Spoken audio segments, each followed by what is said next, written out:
Hey, traveler. Paimon. Oh, Paimon knows that voice! Over here.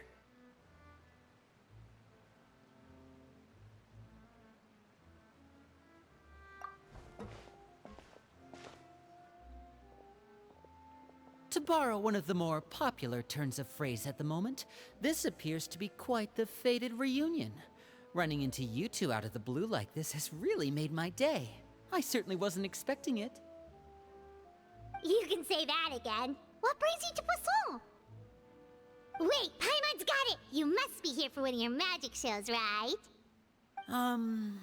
Actually, we've run into a bit of trouble on the home front, so Father arranged for us to stay in Poisson for the time being. Oh, are Lynette and Fremine here too? Yep, along with most of the other members of the House of the Hearth. You may have noticed Poisson seems a bit more crowded than usual.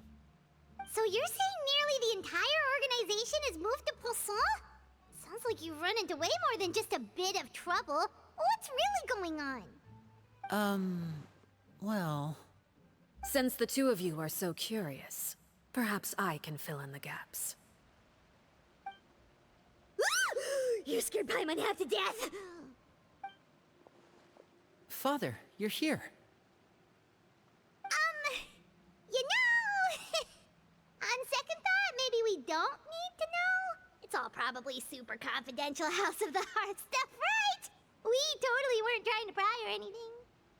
No need to be nervous. I could sense your genuine concern from your conversation just now. Of course, I can also understand your confusion. Sending so many Fatui here to Poisson, it's only natural that some might suspect an ulterior motive to be involved. I understand. I'm well aware you've had your fair share of confrontations with the Fatui in the past, and I can't exactly guarantee that we'll remain on good terms in the future. As for right now, however, I would say we have little reason to be at odds, wouldn't you agree? The House of the Hearth could stand to be more open with those who have worked so closely with us in the past. As for the issue at hand, well, it hardly relates to any ulterior motive. To be frank, it all stems from a certain rumor circulating around the House of the Hearth. It's an internal matter. What sort of rumor? A rumor that a certain phantom child is hiding away in the House of the Hearth. A phantom child? Ooh, just hearing the name is giving Paimon the creeps. A spirit that should have long ceased to exist is lurking in the shadows of the House of the Hearth. So I decided to bring the children to Poisson before continuing to investigate the situation. I expect I should be able to track down the spirit fairly quickly. After that, it's just a matter of resolving the situation, if you will. It shouldn't be much trouble at all. If you're curious, or if you still have some concerns, it might be advisable to stick around for a few days. I'm sure the children would be exceedingly pleased to welcome some visitors. Lenny, I'll leave you to entertain our guests. I have some matters to attend to. Of course, Father.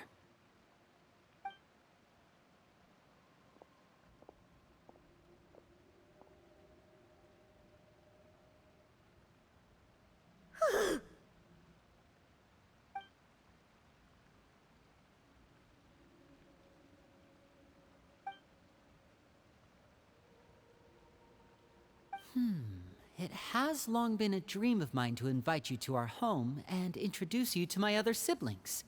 You're quite well known in the organization already.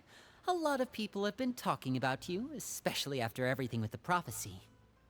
If you're willing, why don't you stay a while and have a little chat with us? Alright. We don't have anything else to do right now anyway. But let's be clear, we're just gonna be there as guests, okay? Don't get any funny... Oh, wait a second. If we're your guests, that probably means we'll be treated to lots of yummy food, right? Of course. During our stay in Poisson, we've been helping out the locals with some fishing. We bring in quite the bounty every day. In fact, today is the perfect chance for me to show you what I can do in the kitchen. Let's go. I'll take you to where we're staying.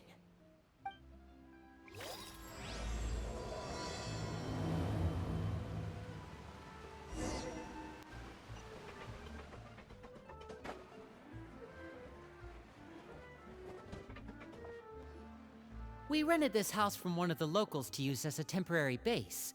I'll come back later and tidy up a bit. After that, it should be all ready for you to stay in tonight. Awesome, thanks! So, where are we off to now? Well, when I happened to run into you two earlier, I was actually in the middle of distributing some supplies. With this many people staying in Poisson, we have to bring in outside supplies every now and then. I should probably make sure the rest of these provisions get delivered, otherwise people might start to get antsy. Okay, we'll come with! There are all sorts of rumors about your organization floating around out there. Paimon's not sure if she could even take a wild guess as to what's true and what's not. But now that we finally have the chance to see a day in the life of the house, we can take a good look at how you operate! Well, you're more than welcome to come along. Just follow me.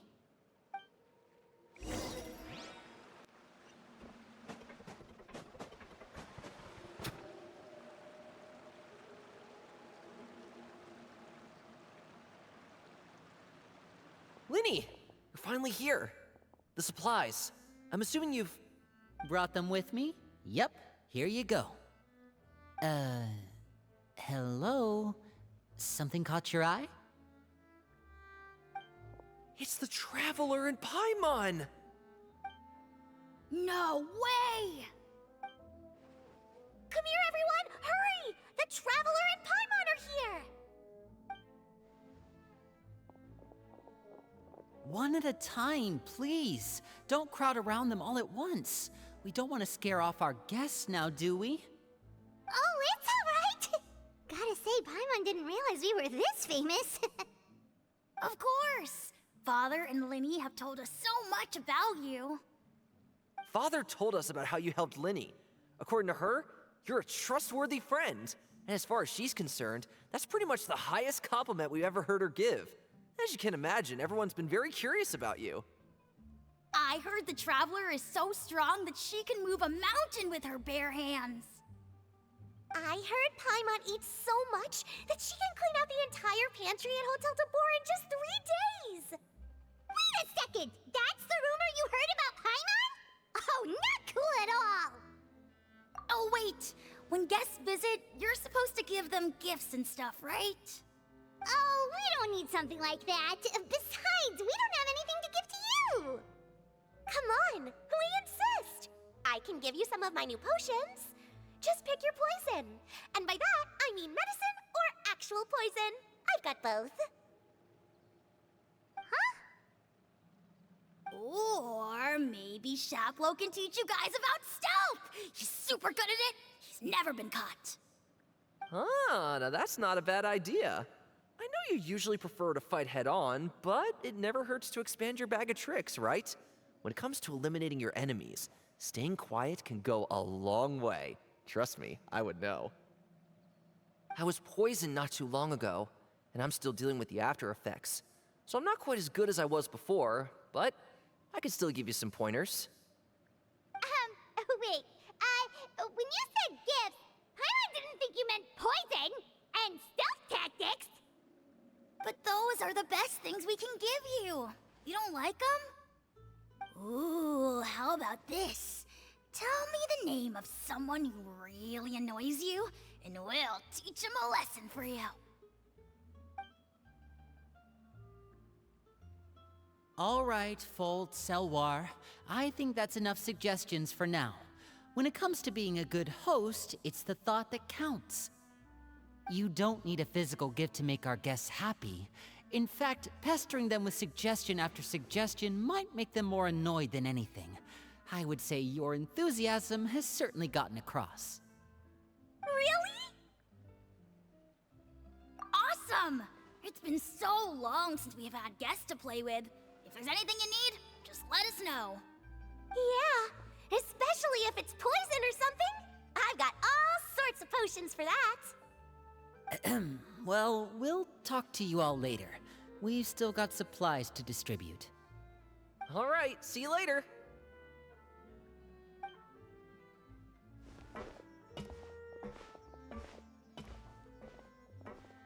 Bye!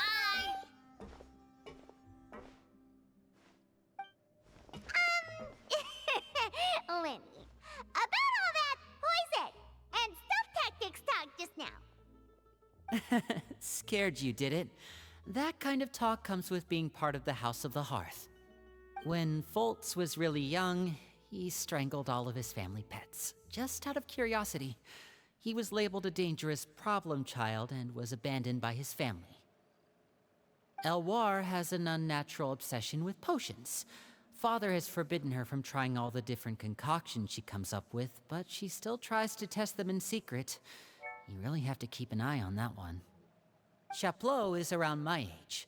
While I'm mainly responsible for collecting intelligence, he handles surveillance.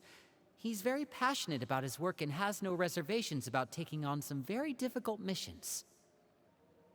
I know you two probably aren't used to that kind of talk, but I can promise you they only had the best of intentions. Things like stealth tactics and developing different poisons, they really mean a lot to them. They were just trying to share the best of what they could offer, that's all.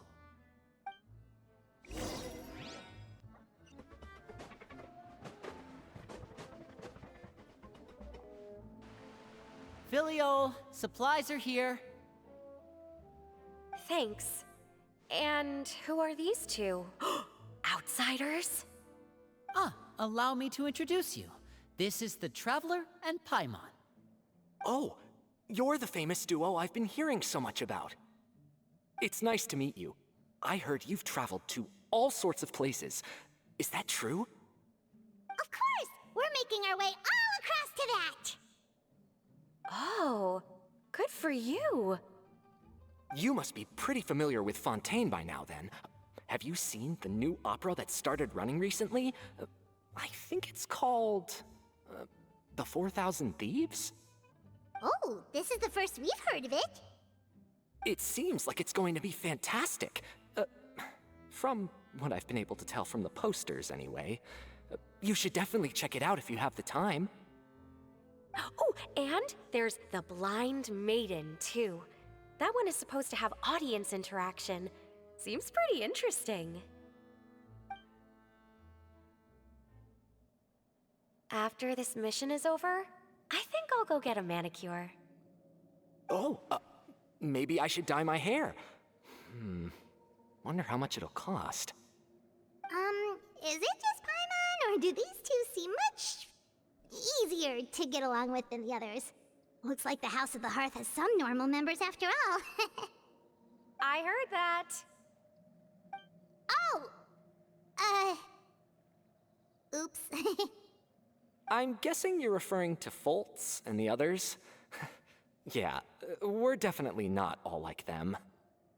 I bet those crazies are practically foaming at the mouth right now. I'm sure they just can't wait to get back to Snezhnaya to carry out the plan. That's enough, Filiol. Don't talk about family members behind their back, right? Whatever. Let's go.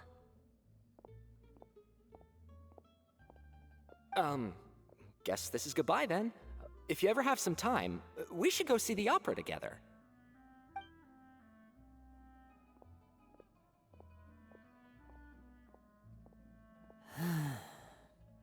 Well, that's it for the supplies.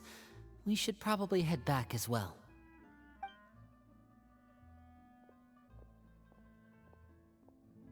Well, they didn't seem too happy with each other. Seems like there could be something more going on here. You're right. We're only here as guests after all. Oh, Linny's getting super far ahead. Come on, let's catch up.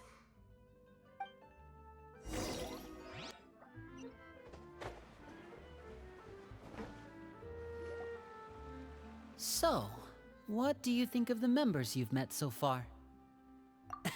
Well, Father is always encouraging us to be strong-willed and independent. So if there's one thing we've got, it's people who aren't afraid to speak their mind. Well, I should probably get cooking. Wanna join? Of course! Then let's head out and... Huh? Fremine? What are you doing here? Fremine! Nice to see you again! You too. I heard you're here as guests of House of the Hearth. Welcome. We were just going to make some food. Why don't you come along? I could use some help in the kitchen, and I seem to remember you mentioning you wanted to make seafood soup for the traveler in Paimon. Seafood soup? Oh, Paimon's drooling already. Were you looking for something just now, Fremine? Maybe I can help. It's nothing. I just wanted to see if there were any extra supplies. Yeah, we've got some left over. What do you need? Some food and water, and some clean cloth, if possible. No problem. Give me a second here. Food, water... Wait a minute. What do you need all of those for? You're not on any missions as far as I'm aware, and you were just going to come eat with us. So what's this all about? I thought I'd grab an extra portion because I get hungry at night. Could be because I'm growing, you know? And... Fremine. You remember what I told you? You're not like me. Your lying skills still need some work. Tell me what's going on.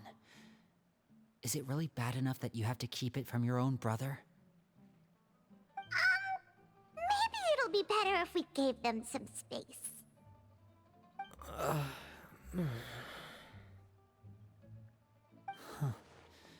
This is the first time I've seen that kind of look on your face. Whatever happened, does it have something to do with Father?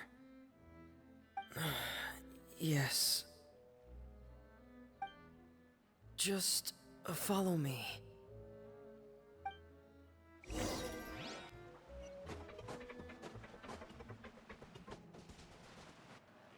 You're back!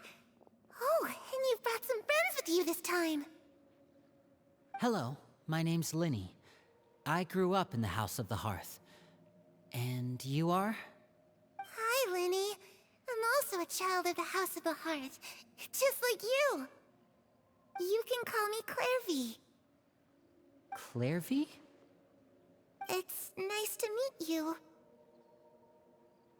Does that name ring any bells, Linny? No, not at all. That's not a name we have on our roster, I'm sure of it. What I'm not sure of, though, is how she managed to sneak in. She must be the phantom child Father's been searching for. From the looks of it, I'm guessing you were the one that found her, Fremine. You, haven't told Father, have you? No, I haven't told anyone. I've just been keeping her hidden. For how long? About half a month now. So ever since we got to Poisson, then. Do you have any idea what you're doing?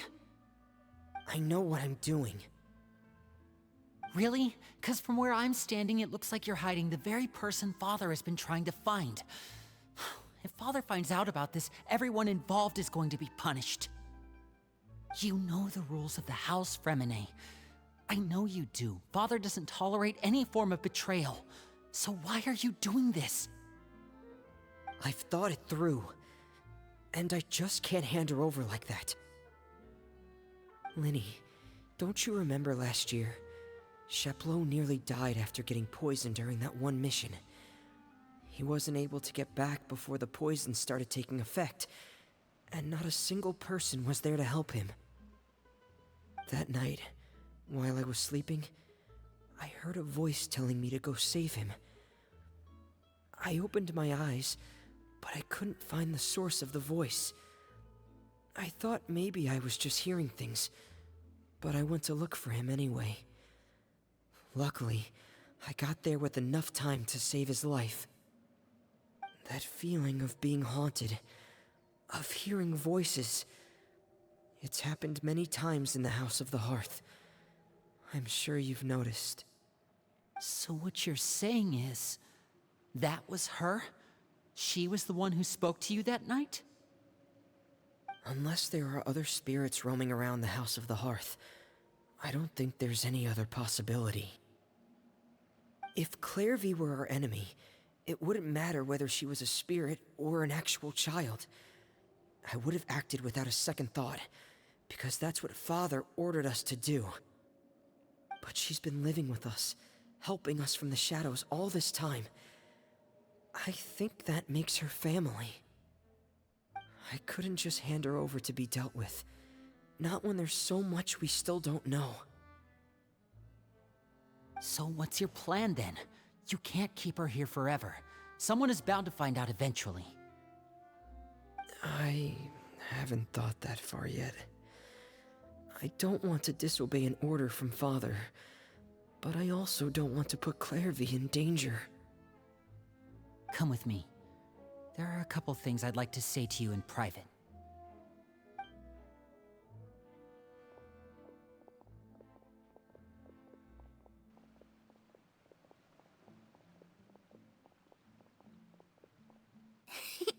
Those two sure care a lot about each other. Well, they got a funny way of showing it. From where Paimon was floating, it sure seemed like they were about to bite each other's heads off. No way! They have a really deep bond. I could tell right away, because I also have a friend like that. I just don't know how long that kind of bond can last. The darkness in the house runs deeper than you can imagine. No one can get out alive. I'm sorry, Linny. I really didn't mean to drag anyone else into this. Oh really? You didn't mean to? 'Cause I for one wish you did. Huh? What do you mean? You know, when we were younger, you didn't call me Linny. You called me brother, just like Lynette. We grew up together, the three of us. We were all orphans, all rescued by Father.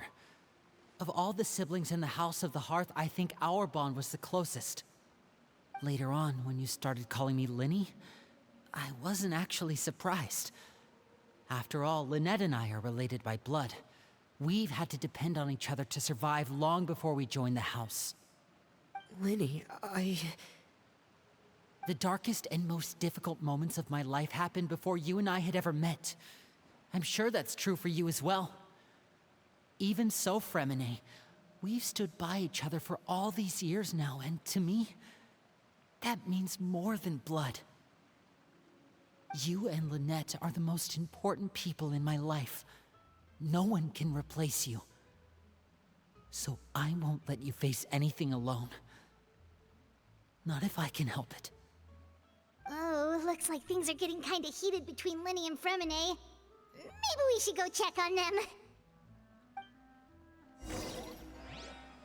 Oh, it's raining. I should put my clothes away.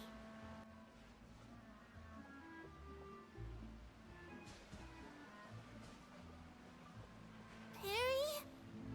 Huh. Looks like she's not here either.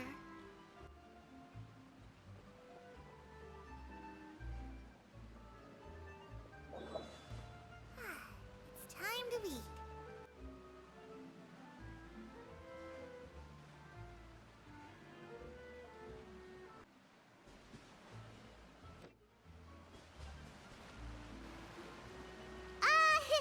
Hey, you two! Hope we aren't interrupting anything. Like a fight, or... Oh, wait a minute, Fremine. You're not crying, are you? Is everything alright? everything's fine. Thanks for asking. Well, we're all friends here, right? We've been through so much together, so if there's anything we can do to help, just say the word. It's just a small family dispute. It's not something our guests should trouble themselves with. In fact, it might be better if your stay ended here. What are you getting at, Traveler? When guests are around, families are often on their best behavior. And any disputes are less likely to escalate. That's what you're trying to say, isn't it? I just... Thank you. I was really hoping to keep you out of it. But even if I could think of some other reason to turn you away, I'm not sure I could convince you. I know things could turn dangerous, so I promise you this. From now on, I'll protect you like my life depends on it. Me too. Well, back to the matter at hand then. If we don't plan on handing Clairvy over to Father, then our only other option is to solve the mystery of her identity before Father is able to track her down. That means finding out where she came from and what she's doing here. Then we can send her on her merry way and pretend like none of this ever happened. I've tried that already. And? And... nothing. I tried taking her somewhere really far away, but... after some time, she just reappeared. She even came with us all the way to Poisson. It seems like wherever the house is, she follows. I don't know much about spirits. Do you two have any ideas? Let's see here. Paimon remembers hearing something like, if you fulfill a spirit's last wish before they died, they'll let go of whatever's keeping them here and return to the ley lines. Oh, it's just that Paimon doesn't really remember where she heard that, so it's not guaranteed to work or anything.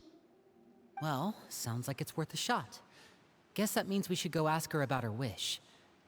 But first, Fremine, I need you to promise me something. What is it? I need you to promise me that this will stay between the two of us. We're the masterminds behind this whole thing. No one else gets involved. Can you do that for me? Of course. I promise. All right. Then let's seal the promise just like when we were kids. Fist bump on 3. Ready? 1, 2, 3. I swear.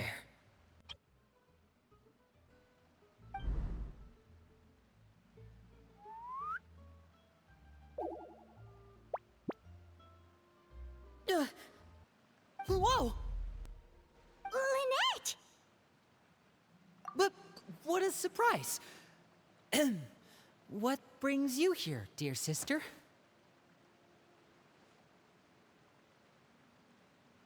And, when exactly did you get here?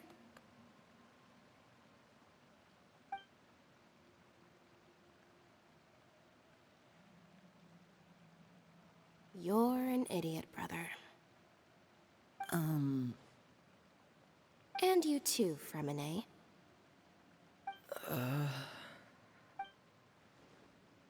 You 3, Traveler. And you 4, Paimon. Wait, what did we do? I've seen Clairvy around the House of the Hearth before. I hadn't seen her in Poisson, so I figured she must not have come with us. But it turns out, you were just hiding her. I heard you talking about your plan. Rather than steering clear of the situation, I'd rather fully join in.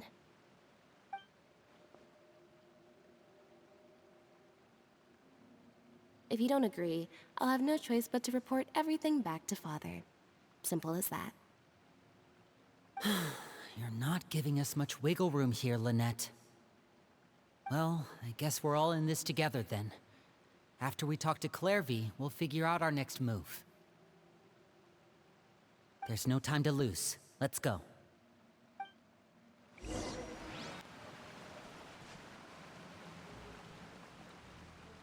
I'm full. Thank you for bringing me this food, you guys. She said she's full, but the food doesn't look like it's even been touched. That's right. Based on what I've been able to observe, it doesn't seem like Clairvy can interact with the physical world at all. Still, when she's presented with food, she'll always linger around it for a good little while. Maybe, in her mind, she really is eating those things. Does she know that she has already passed away? I've tried to ask her, but she didn't answer. My guess is that she's just as confused as we are.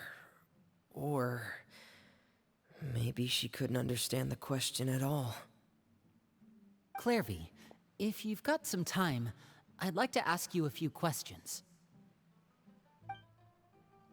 Sure. Oh, another new friend. Hi, I'm Clairvy. Hello. Clairvy, how did you join the House of the Hearth? Huh? Isn't it the same for everybody? The knave brings you here and then you can't leave. It's just that your name, it's not on the roster. And I've never seen you before. The roster? Oh, I get it now. I think there might be some things you don't know about this place. The people in charge, they're not as nice as they look. They say they keep a roster, but it's not complete. There are a lot of people who aren't on it, and never will be. In this house, some people are family, and other people are just test subjects. Those kinds of people aren't ever going to get a place on the roster, unless it's the roster of people who've been executed. Wait, does that mean the knave... She...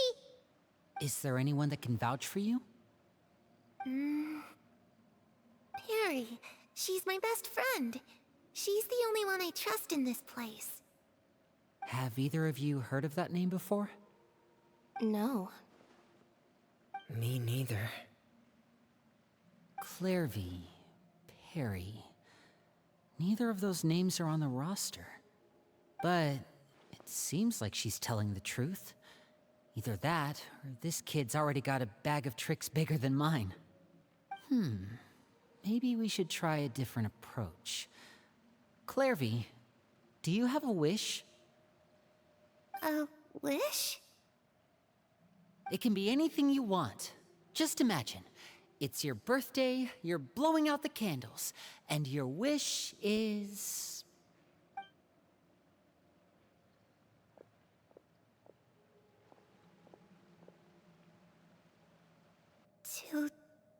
To go outside. Where the sun can find me. That's... it? Well, that sounds easy enough. The darkness in the house runs deeper than you can imagine. No one can get out alive.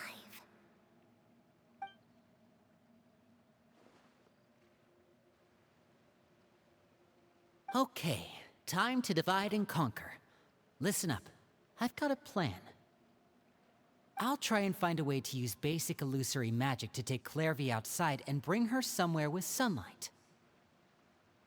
Lynette, try and find the list of executions that Clairvy was talking about, and see if her name is on it. Fremine, you stay in Poisson. We can't be the only ones who've had run-ins with Clairvy. I need you to collect intel on everything she's said and done. Understood. I'll try my best. What about us? What should we do? I really appreciate your willingness to help, but this is a family matter. I don't want to drag you in too deep. It's too risky. Let me think.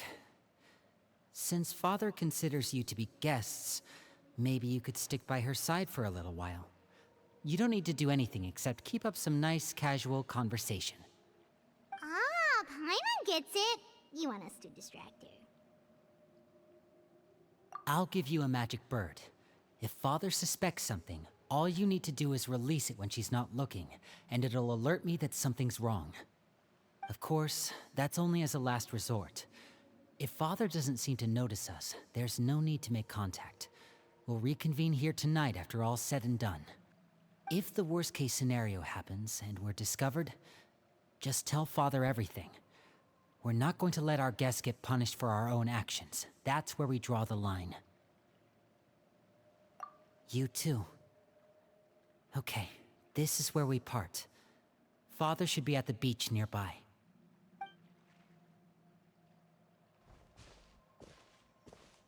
I really hope this goes well. No, it has to go well. That's the only way this can get resolved.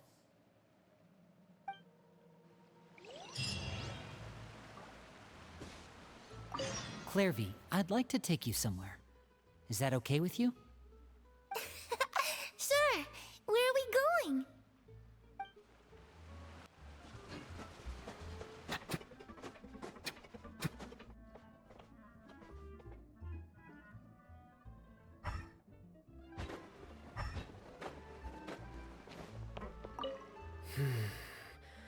Where should I start looking?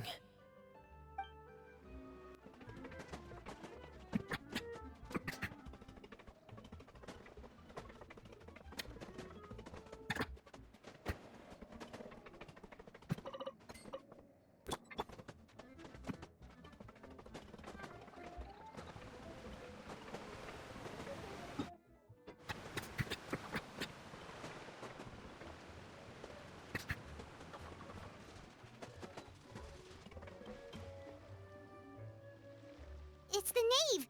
And... child! Hey, aren't you supposed to be in Snezhnaya recuperating? What are you still doing in Fontaine? Oh, it's you two. I didn't expect to run into you here. I was unconscious for quite a while after the fight in the Primordial Sea. After I woke up, I realized I was being taken back to Snezhnaya, and well... I couldn't have that now, could I? Not when I've still got unfinished business here in Fontaine. So, I mustered up all my strength and made the journey back on my own. What sort of unfinished business are we talking here? It has to do with Skirk, my master. I really wanted to meet up with her, but by the time I got back, she had already left. I still have so many questions for her. Without any other leads, all I could do was ask the knave to help me track her down. She must have left behind some traces from her time in Fontaine. Oh, okay, so have you found any clues? Unfortunately, no. While the House of the Hearth is adept at collecting all manner of intelligence, certain existences can still manage to escape our purview. Basically, unless Master feels there's a need to meet with me, she's not going to be found.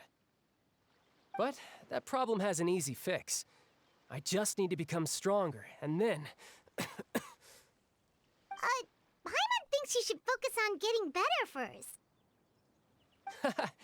The worst of it is over. It's all thanks to that one kid from the House of the Hearth. Elwar, I think her name was. She gave me a bunch of random potions to drink. They didn't go down easy, let me tell you. Pain and chills all over. But they really did help speed up my recovery. And that's good, because it looks like I really do have to head back this time. The old man's been putting the pressure on me. He sent someone to tell me I'm needed for some sort of project. Project Stuja? Yeah, that's the one. I heard Regrader's involved too. I'm not looking forward to having to listen to all his monologuing, that's for sure. Hey, maybe you could think of a way for me to stay in Fontaine for a little longer. Helping Linny and the others brush up on their fighting skills would be far more interesting. If you and I could spar, that would be even better. I've been waiting for a chance to see you go all out. And what a sweet little daydream that is. But I also have a role to play in all this. I'll be leaving Fontaine shortly as well. Besides, considering how little they see fit to step outside the homeland, being called on to return to Snezhnaya by such illustrious dignitaries, what a great honor. Wouldn't you agree? One I could do without, I'd say. Is it just Paimon? Or does it kind of seem like they're... So, dear guests of the House of the Hearth, to what do I owe the visit? Well, we just... Right! We're super close to Linny and the others, but we still don't know much about you! Is that so? Introductions have already been made, have they not? Oh, well, you see, there's only so much you can learn about someone from a short introduction. At least tell us something a little extra, like, why do you call yourself father? Huh, good question. I'd also like to know. The fact that you have to ask tells me our intelligence work has been quite successful. Telling you the answer to that question would only serve to undermine that success. And we can't have that, now can we? Spoken like a true diplomat. That was some expert sidestepping right there. Well, if there's nothing else, I think I'll take my leave. I still have a small matter to resolve at home. Wait, don't go!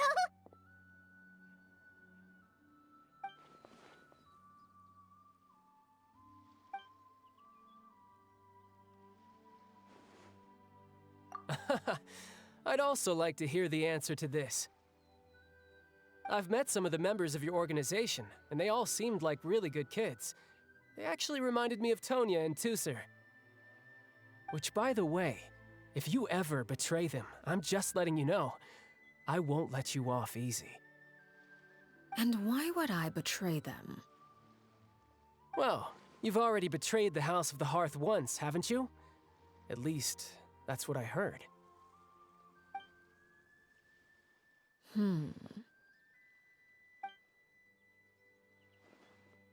Okay, I admit. That's just what the old man told me. The rooster, I mean.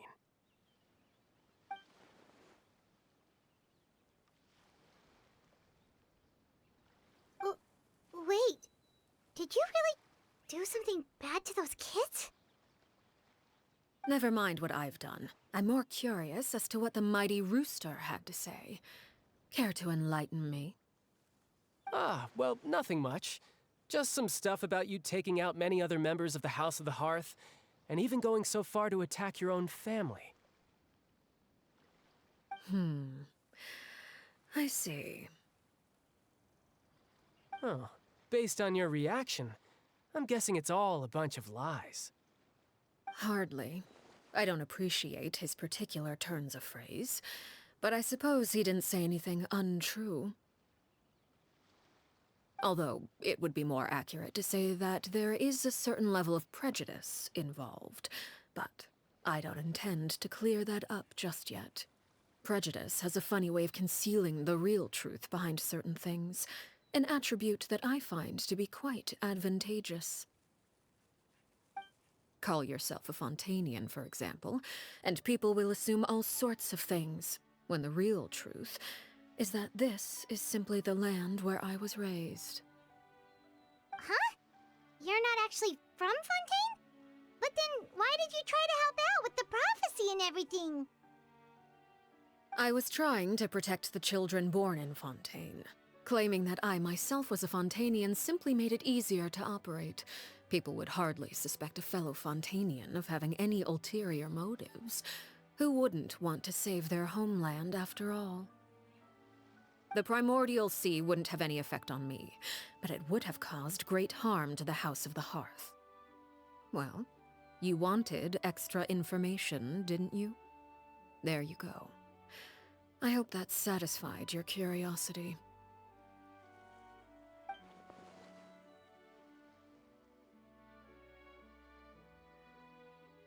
So, you stayed in Fontaine for the kids.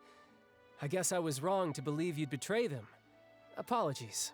Looks like I was holding on to some prejudices myself. Good. Like I said, I like it when others have misconceptions of me. Actually, while I was recuperating at the House of the Hearth, there was something else that really caught my attention. I heard that members always resolve disputes and arguments with a friendly spar, and the loser has to back down. Seems pretty cool if you ask me. Would also give them plenty of opportunities to hone their skills. Well, that's only a recent development. In the past, such spars weren't nearly so friendly. The losing party would lose everything, including their life. They were that high stakes? Whew, at least that's not a thing anymore. Well, the current atmosphere's not half bad. I'm a bit jealous, actually. You've got so many family members around you, and you even get to live with them. Having a lot of family around means dealing with a considerable amount of bickering and scheming. Once Tonya and Tusser enter their rebellious phase, I'm sure you'll understand. Just imagine. Tusser becomes obsessed with plucking out strands from the rooster's mustache, or Tonya decides to dye her hair 42 different colors. Okay, okay. I get the picture.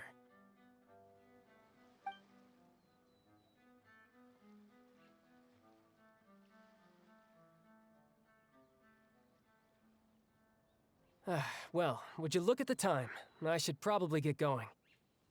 Traveler, Paimon, I'm not sure where our paths will cross next, but the next time we run into each other, we should definitely try and find some time to spar. Again,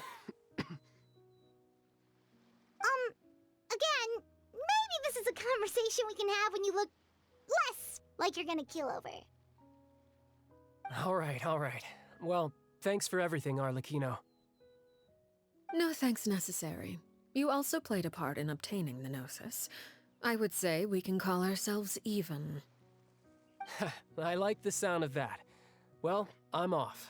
See you all some other time. We should probably get going too. Do you want to head back with us?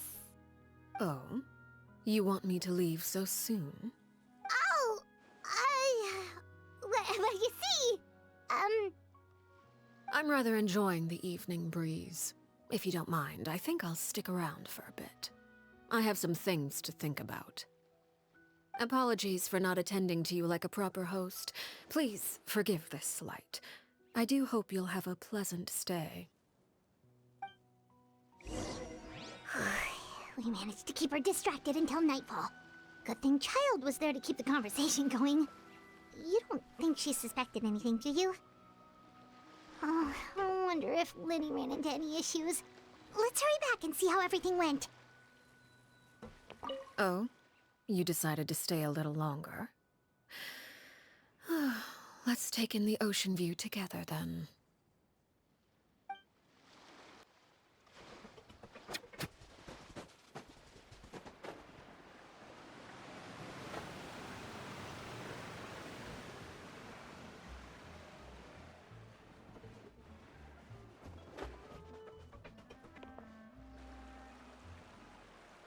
Liddy, how did everything go? Well, long story short, we ran into a small issue. Clairvy can't go into the sunlight. Everything was fine at first. She followed me up to the surface just like I told her.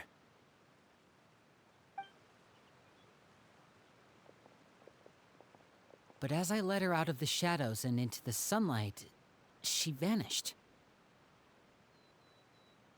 I turned around and there she was, standing at the edge of the shadows, silently watching me.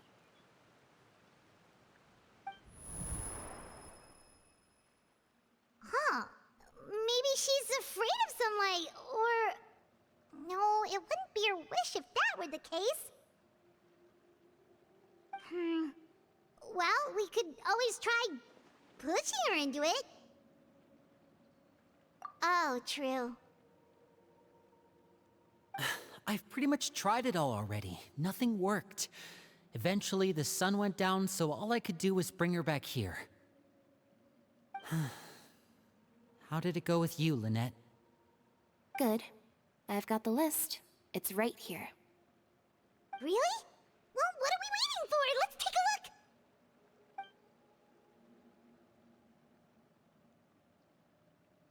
Oh, that's a lot of pages. Oh, it's gonna take forever to get through it all. We can each take a section. Here. La Pouillade, l'endroit, Chambel, horaire.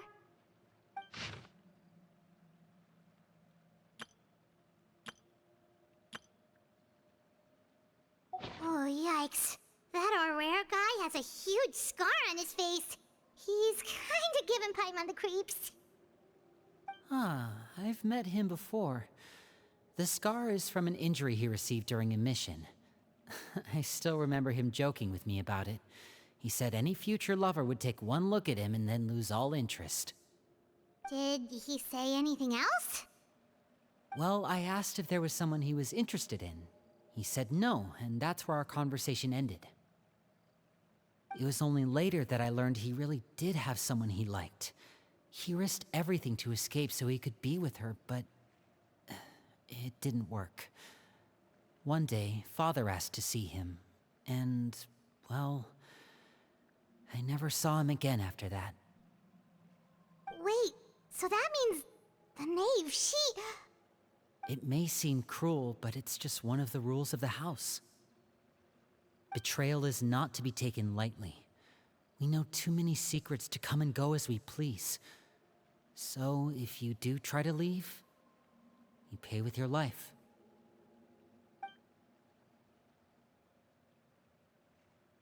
Her name's not here, huh? Well, that's not too surprising. It doesn't seem like this list is complete. It only contains records dating back around 5 years. Let's shift our attention then. Fremine, were you able to find anything out? Fremine. Sorry. I was thinking about something. I managed to talk to quite a few people, but I couldn't help but notice that the atmosphere in the house was a little... strange. Strange. Yeah, I mean, I know there have been arguments in the past, times when people haven't gotten along. Chaplot and Filiol are a good example of that. Oh, those are two of the people that we met while delivering supplies. Paimon can see how they might not get along. They had very different vibes, and their, interests seem to be pretty different as well. That's to be expected, actually. Father brought us all here, shared her knowledge with us, taught us how to fight. That's one thing we all share. But that's also where the similarities end. Not all of us feel the same desire to stay here. As members of the House of the Hearth, we're also considered part of the Fatui. And to a lot of people, that's an identity they never asked for. Certain members get older and realize they want something else for themselves. But considering the rules of the house, most people would never say that out loud. People like Chaplot and Foltz are loyal to Father and her vision. They're proud to be part of the Fatui. Filiol and Nantoy, on the other hand, well, they aren't quite as enthusiastic. These kinds of conflicts have always been there. It's not like Father is in the dark about any of this. Well, that's true. But it just feels like things have gotten worse lately. Filiol and the others, it seemed like they were meeting in secret to talk about something. I can't say for sure, but I think they've met Clairvy. You think she's been inciting them to act out? No, not exactly. But I wouldn't be surprised if she said something to them about the darkness in the house and how deep it runs. She's told me about it before. Experiments being run on children. People being used as pawns on the battlefield without so much as the strength to survive. And they just believed all that? Without any evidence? Clairvy's words probably gave them the excuse they were looking for. Whether they actually believe them to be true is secondary. This is all because of Project Stuja, isn't it? Whoa. Hold on a second. What's this Project Stuja all about, huh? This is the second time it's come up now. Sorry, but I'm not sure of the details either. I only know what Father has told us, which is that it's something the Rooster and Regrader have been working on together. Apparently, it has to do with the Fatui's strategic plan for the future. Because the House of the Hearth was so successful in obtaining the Gnosis, we now have the honor of playing a key role in Project Stuja. Wait, but isn't that a good thing? Key role is just another way of saying dangerous role. To us, the whole thing is an inconvenience. Father thinks so too, but she's in no position to refuse. Their plan isn't exactly unreasonable, and they've been funneling the house a lot of funding. It's just that we'll lose a lot of members in the process. Participating in the plan, it's an honor in name only. What they're really trying to do is subdue us. The existence of an intelligence organization outside their control makes them feel uneasy.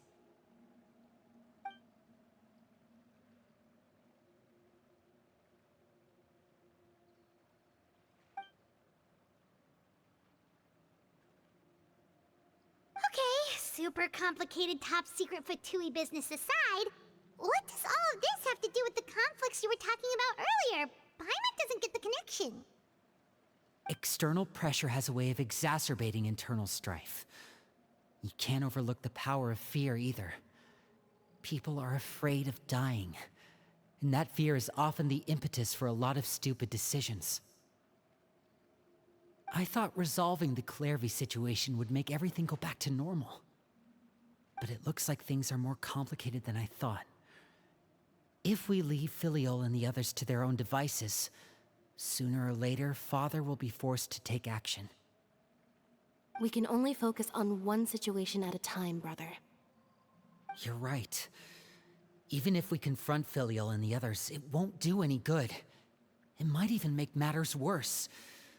We should focus on Clervy for now. Well, it's getting late.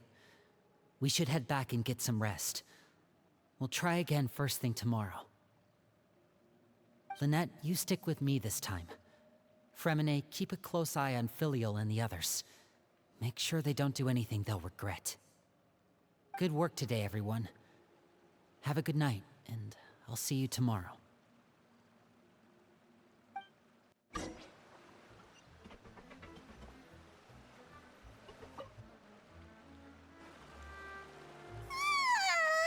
Oh, I'm always looking forward to an early night, but she can't sleep at all.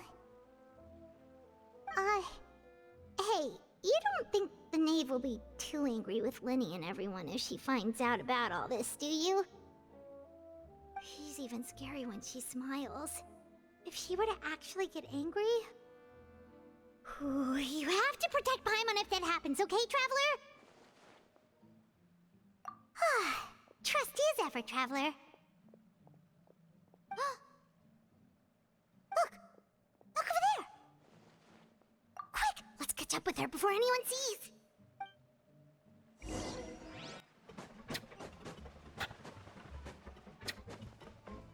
Over there!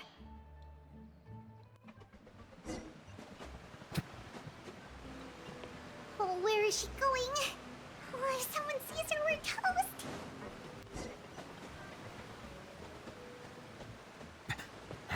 Oh, look! She stopped!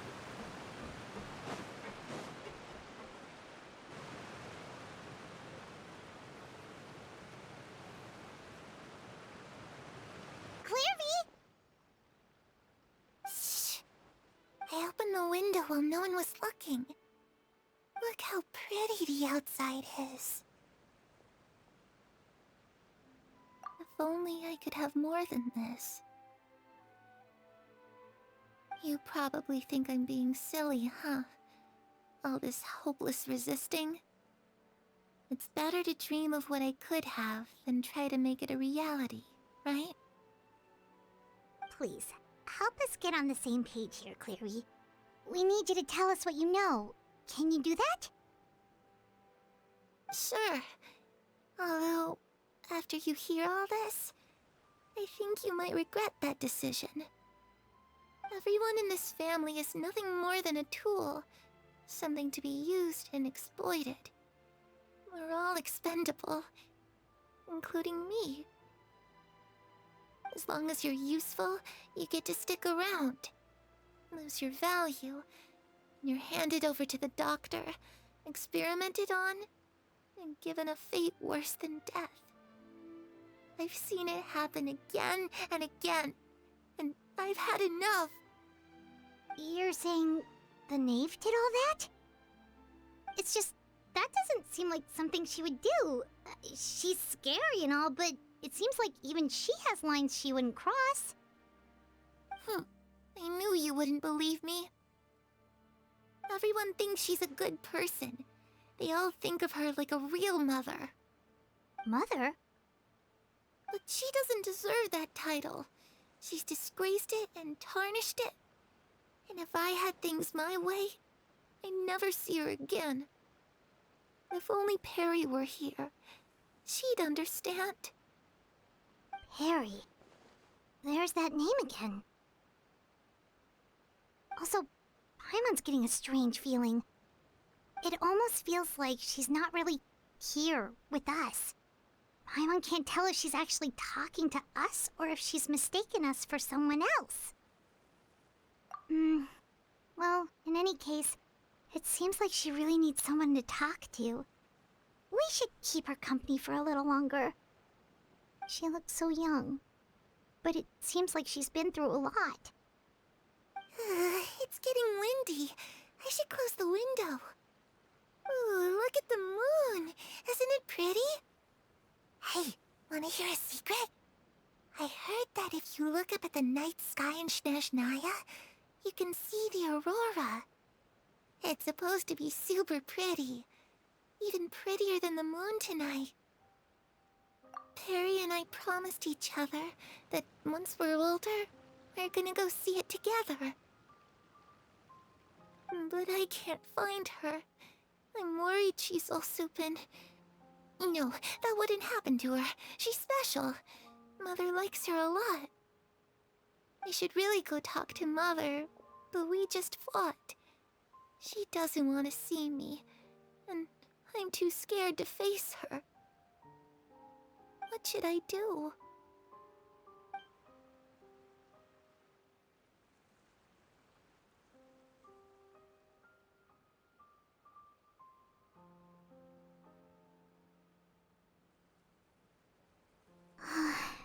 Paimon really doesn't understand what's going on with her. Well, let's head back. We've got an early morning tomorrow.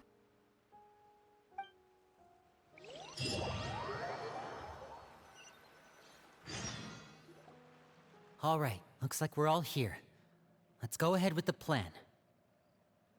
Oh? What is it? What makes you ask that? Well, we kinda ran into Clairview last night, and that's what she told us. We met the doctor back in Sumeru. He's super dangerous, and he's done all sorts of bad things. It's possible that Father and the Doctor have had certain dealings, but I don't think Father would work with him.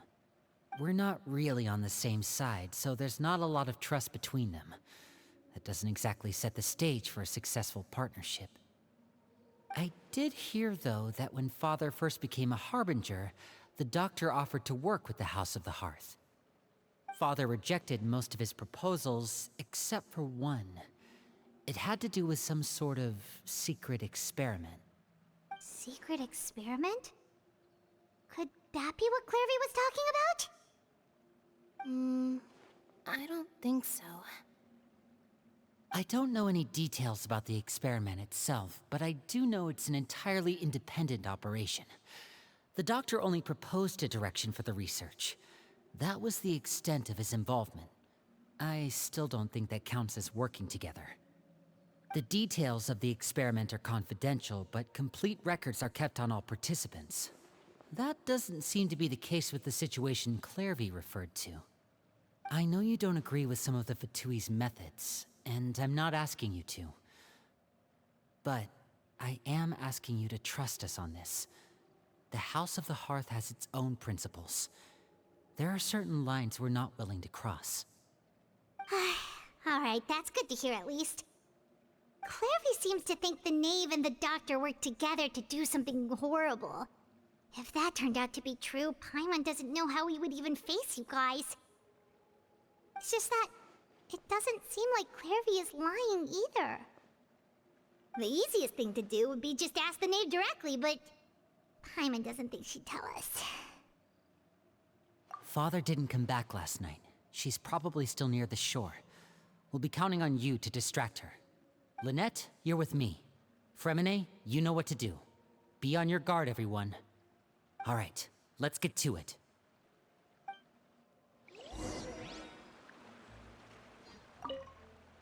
Where are we going today? Let's try somewhere further away this time.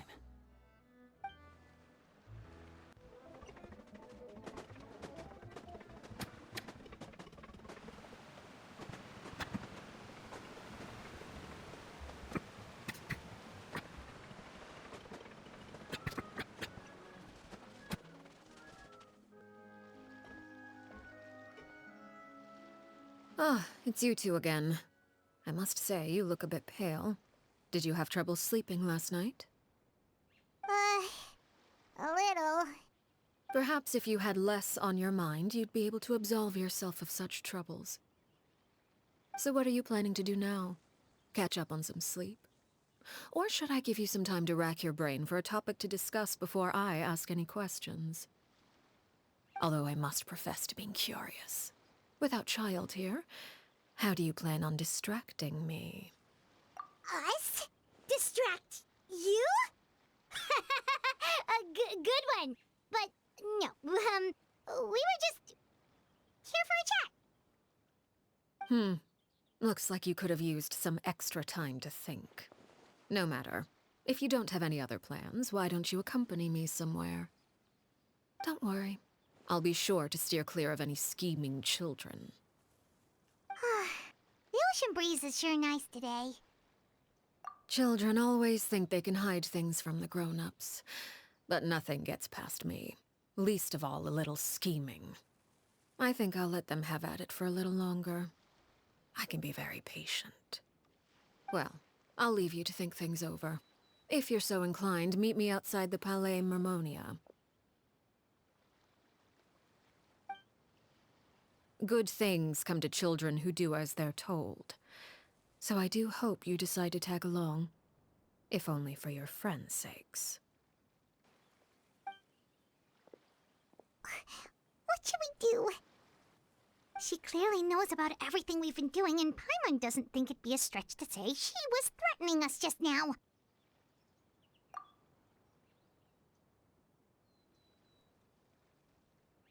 Oh, good idea. Hopefully he sees it in time. Well, we should probably head to the Palais Mermonia. Paimon doesn't want to find out what happens if we don't show up. Based on what the knave was saying just now, it sure didn't seem like it'd be anything good. Okay, then we probably shouldn't keep her waiting. It seems like Lynn and the others are on thin ice, so let's do our best to not get them in any more trouble.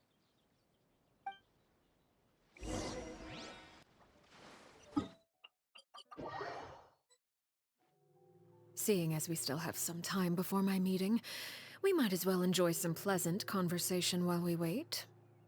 I'm glad to see you get along with my children.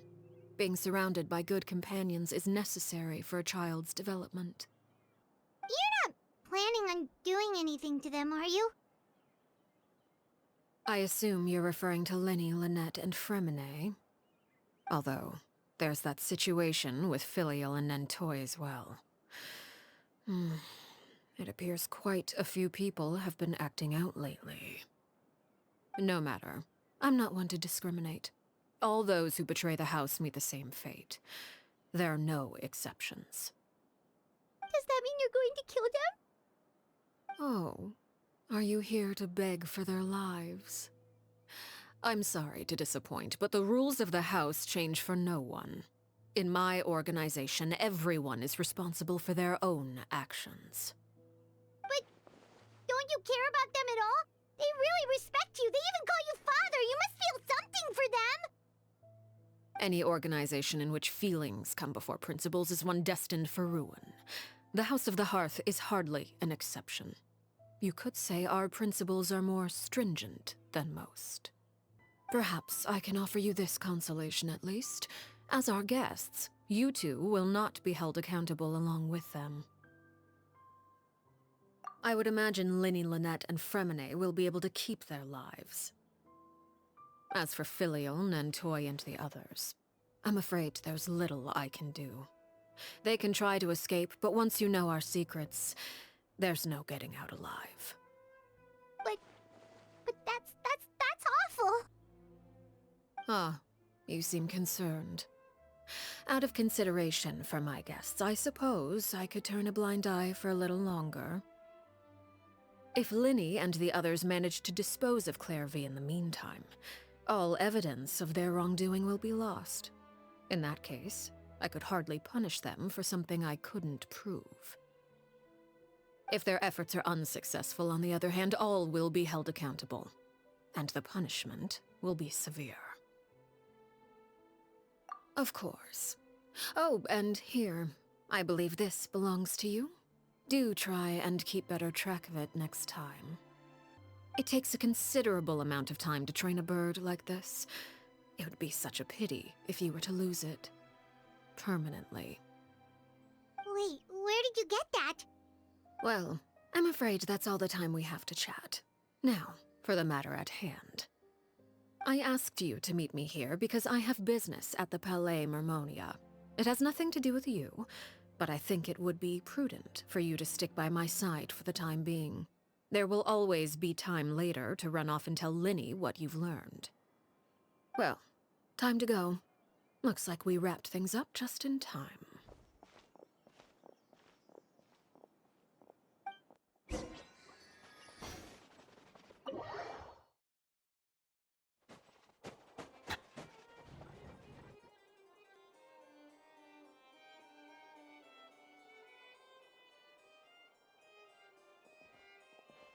It's been a while, Monsieur Neuvillette. I must say, I wasn't expecting my meeting request to be approved quite so quickly. The Palais Mermonia operates with an efficiency worthy of admiration. It is only right that an esteemed diplomat such as yourself should be afforded the proper level of respect.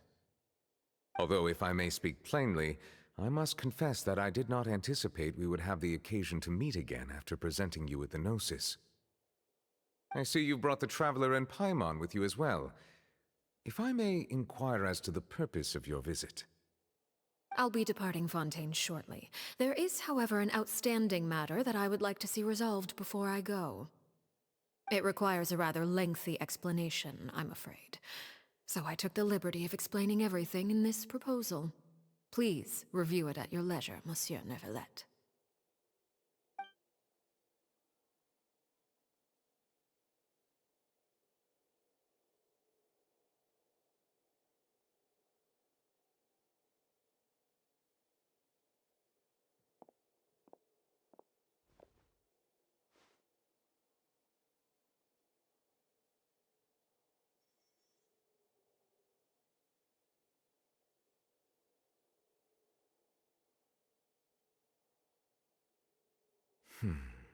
I understand your request. However, at the risk of causing offense, I must admit that I fail to see why you would wish for such a thing. I heard you have a certain fondness for water tasting, Monsieur Neuvillette, so allow me to use water as an analogy. A family is like a large body of water with countless rivers flowing in and out. As someone who watches over this system, I would hope that each river that flows from the source will eventually reach the ocean. Of course, objectively speaking, I know this is impossible. Most of the rivers will dry up along the way, disappearing into the ground and leaving nothing but a barren riverbed behind. Not all rivers are destined to reach the ocean, but I would not see their existence rendered meaningless. I believe the water that flows within them is simply meant for a different destination, like a field in need of irrigation. Or perhaps the glass of a certain water-tasting enthusiast. Did you get any of that, Traveler? Your words paint an optimistic picture indeed. Allow me to remind you, however, few among us are willing to sip from a glass filled with tainted water. It may have been tainted at one point in time, but not to worry.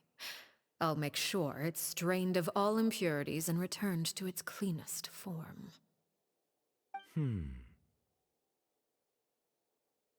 I seem to recall there being a transactional aspect to your proposal. Perhaps you could expound on that? If you accept my proposal, Monsieur Neuvillette, I will gradually withdraw my forces from Fontaine. And, unless absolutely necessary, I will no longer carry out any special missions within Fontaine. I presume I can take your words to mean that, in the future, cases similar to the Tartuffe assassination will cease to cross my desk? Tartuffe? Ah, that thief who embezzled funds from all those charities, you mean? My deepest condolences to his family, but without any evidence, I cannot imagine how the House of the Hearth might have been involved in his passing. Of course, if you accept my proposal, Monsieur Neuvillette, I'm sure certain measures could be taken to reduce the frequency of such troubles. You choose your words carefully indeed. In that case, I am inclined to accept your proposal. My thanks for your generosity, Monsieur Neuvillette. Well, with that settled, we should be going now. I took the liberty of bringing along 2 bottles of spring water from Snezhnaya for you to enjoy. I do hope I get the chance to hear your impressions. Perhaps at our next meeting, yes? Indeed. I trust you would not overlook your commitment in the meantime. All right, Traveler Paimon. Time to go.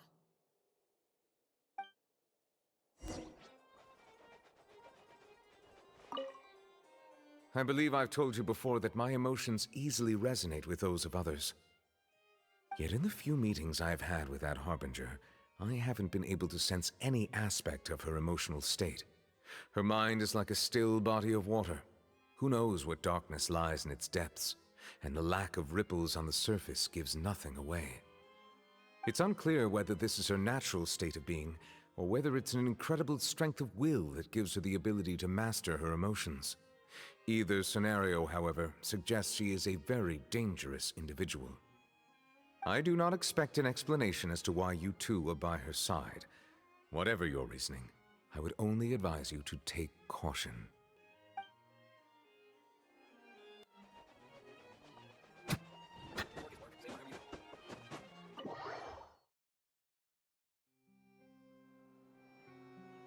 So, what exactly were you talking about back there? Paimon only heard you mention some rivers, a large body of water, and then some kind of irrigation scheme. You really want to know? I would imagine there might be more pressing concerns at the moment. Winnie, Paimon really hopes everything's going okay.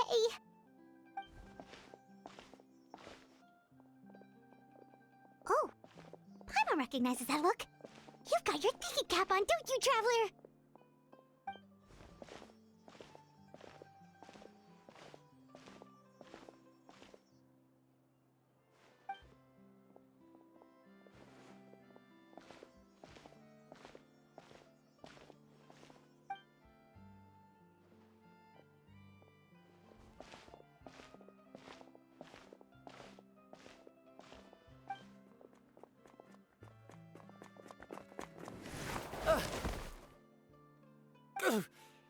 Oh, shoot. Are you all right? Oh, jeez. I'm so sorry. I was so focused on selling these papers, I wasn't looking where I was going. Well, let me make it up to you at least. Here, take this paper. On the house.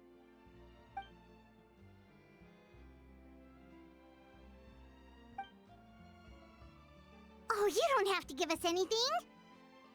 Please, I want to.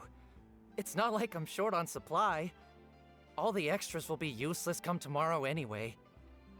It's my fault, really. I was just trying to bring home some extra mora for the family, but I bit off more than I can chew. I haven't had many takers today, so I'm still swimming in papers. What's going on here? Nothing much. I just ran into your friend here on accident. I should probably get going, actually, so... Hold on. Of course, I'm happy to compensate you with mora, it's just... I don't have any on me at the moment. I'll take 3 papers. Here, your payment. Oh! Thank you for your patronage. May the Archons bless you with good fortune. If only I had the chance to run into such generous customers every day. I should probably just take on a smaller inventory though, right? I'm getting married soon, so sometimes it's hard to not get ahead of myself. Anyway, I should head out. Goodbye! Well, now that my affairs are settled, we should take the boat back to Poisson. We've even acquired some light reading to enjoy along the way. Actually, why don't we stick around for a little longer? Paimon just realized how hungry she is. She can't head back to Poisson on an empty stomach.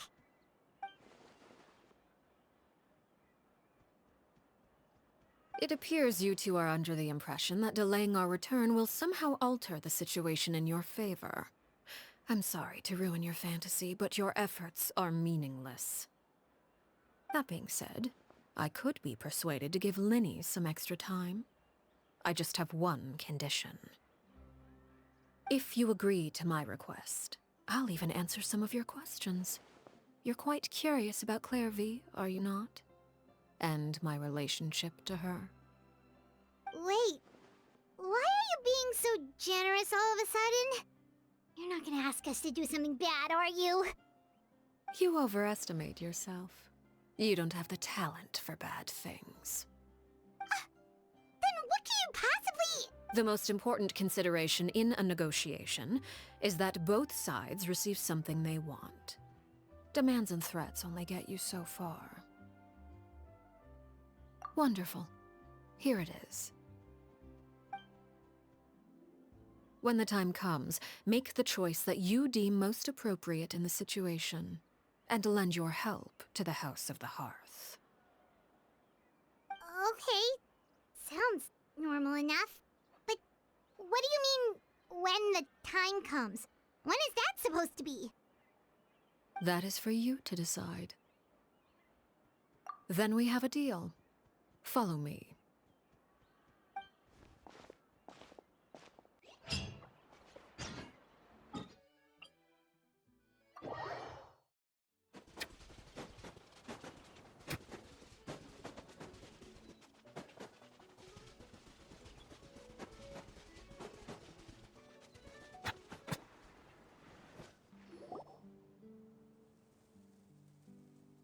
What is this place? Somewhere long forgotten by everyone. It used to be a grand building. Now it's nothing more than a pile of rubble.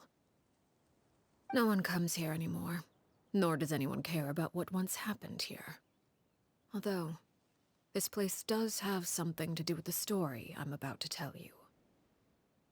It was before I became a Harbinger, and before Linny and the others joined the House of the Hearth. Due to certain events, I first killed Clairvy and then her mother. And this is where it all happened. You were the one that killed Clairvy?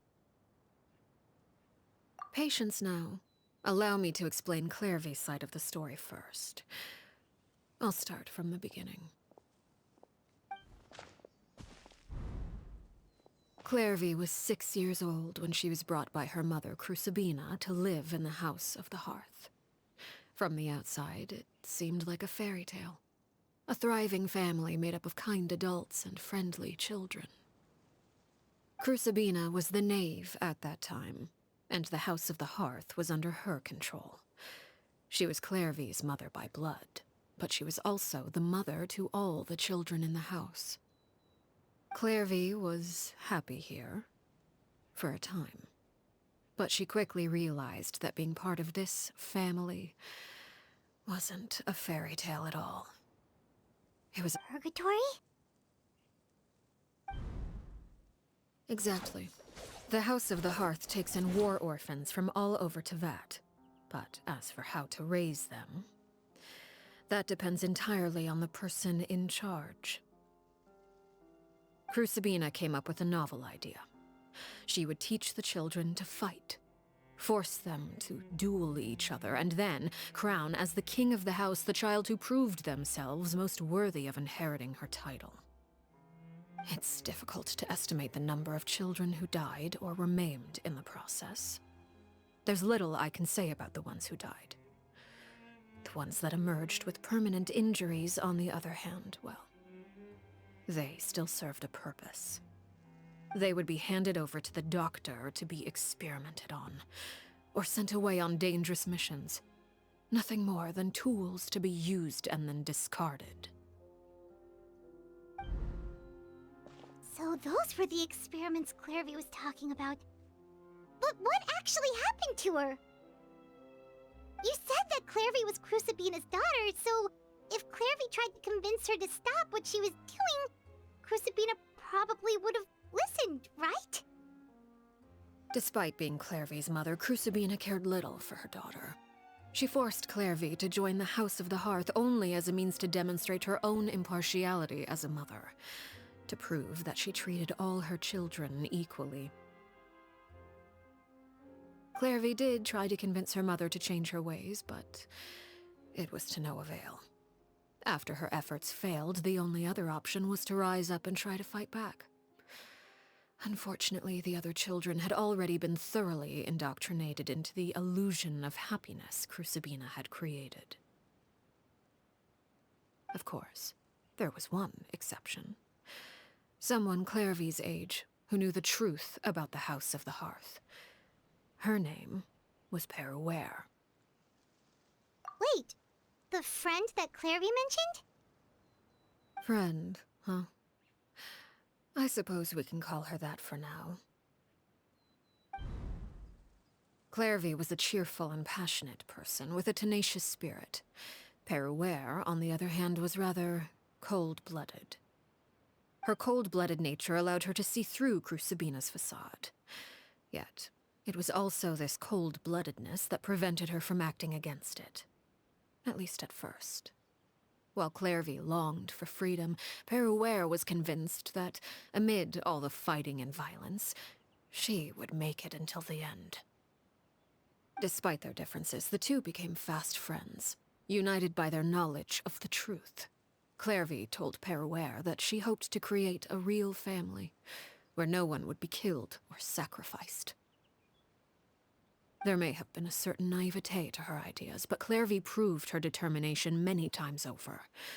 She tried countless times to run away, ask for help, or expose the truth. But her efforts only earned her beating after beating.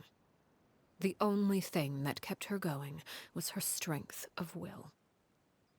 Even with her body racked with pain, she would still stand on her tiptoes and open the window at night. She and Peruere would look out at the moon together, a fierce longing for freedom shining in her eyes.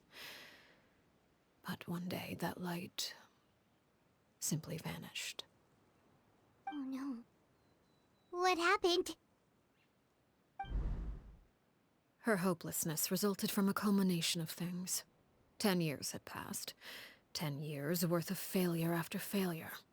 She and Peruere weren't children anymore, but finding any chance to escape still seemed as hopeless as ever. It was during this time that Peruere suggested a new plan. If escaping was out of the question, why not take down the very person sitting on top of this throne of lies? Mother herself. Clairvy rejected that proposal. She claimed that, as a famous Harbinger, Crucibina possessed an unimaginable amount of power. Trying to kill her would have an incredibly low chance of success. Clairvy never gave another reason, but Peruere could see it written all over her face. Clairvy still thought of Crucibina as her mother. Killing her own flesh and blood was a line she couldn't bring herself to cross. If she couldn't escape and fight back, then only one option remained. Precisely. Death was the only way that she felt she could be free. It happened during a duel. When she arrived at the dueling ring that day, her partner turned out to be none other than Peruere, the very person that had stood by her side all those years.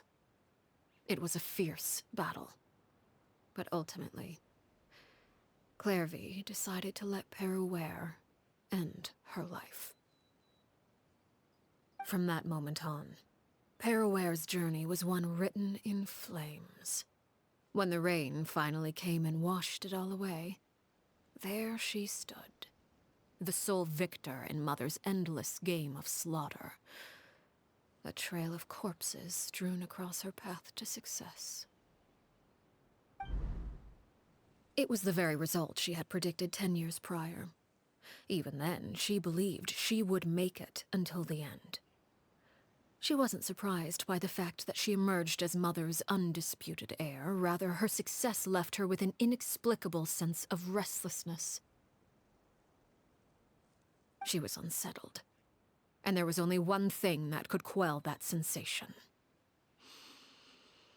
Perhaps you two would like to take a guess as to what it was? Crucibina, you mean? But... Correct. This is the place where Peruware killed her best friend. A mere year later, this is also the place where she fought tooth and nail to kill the mother they shared. The moment she acted, any conception of what was right or wrong ceased to matter. It's one of the principles of the house. Only those who survive get to write the rules. Peruware won the battle, and became a Harbinger herself. After which Her Majesty, the Tsaritsa, bestowed upon her a new name. Arlecchino. So the Perry Clairvy was talking about... It was you all along. You're Perriware. Arlecchino is just a name you got later. I left that name behind long ago. I must say, hearing it now does bring back memories. After I defeated Crucibina, the moniker of Mother died with her. I chose to forego the title she called herself, and even chose to give up my own name. I rebuilt the House of the Hearth under a new identity.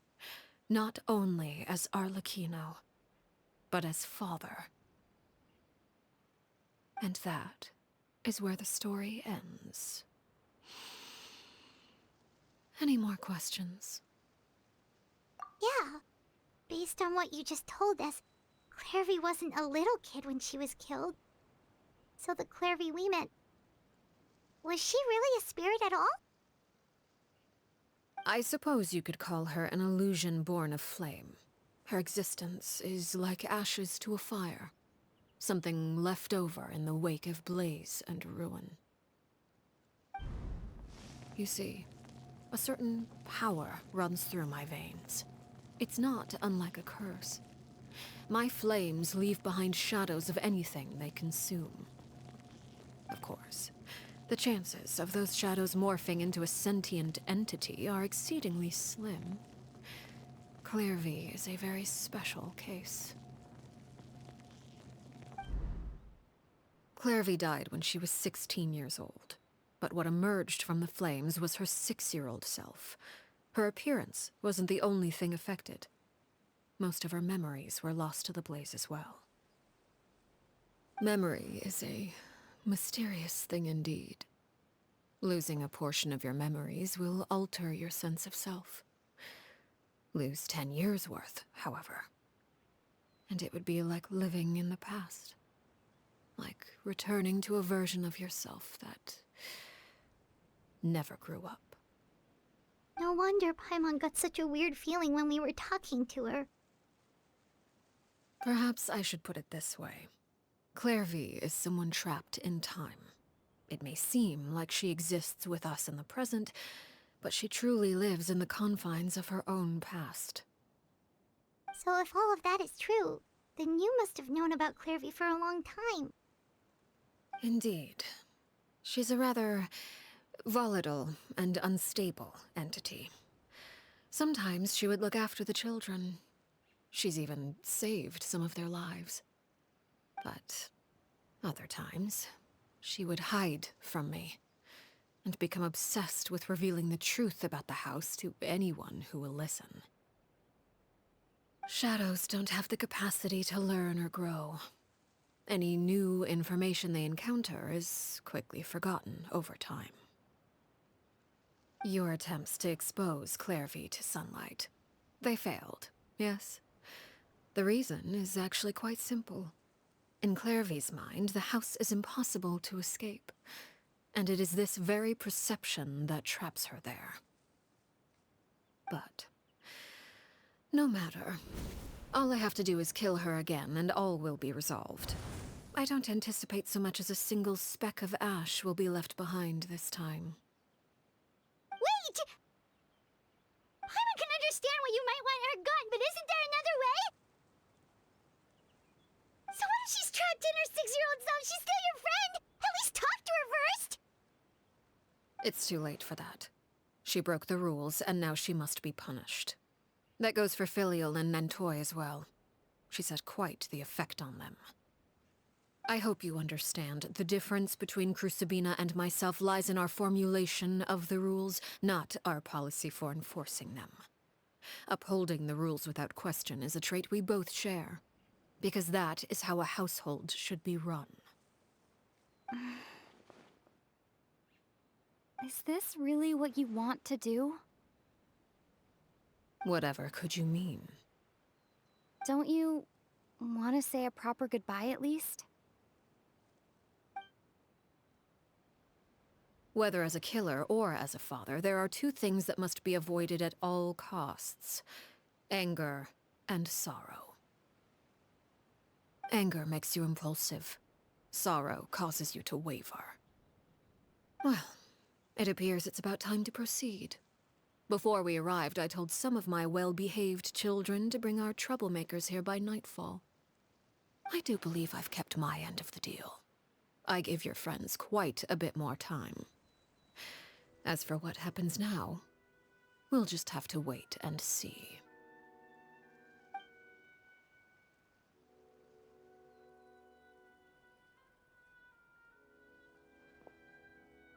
Here they are, Father. You gonna execute him? Seeing something like that would actually be a first for me. Lenny! I'm sorry. I heard about how you helped buy us more time. But I still failed. I couldn't find a way to fulfill her wish. Huh? Are you... Perry? Indeed, it's been a while, Clairvy. Perry! Shh, stay right there. I'm sorry to postpone our reunion, but first I believe certain scores need settling.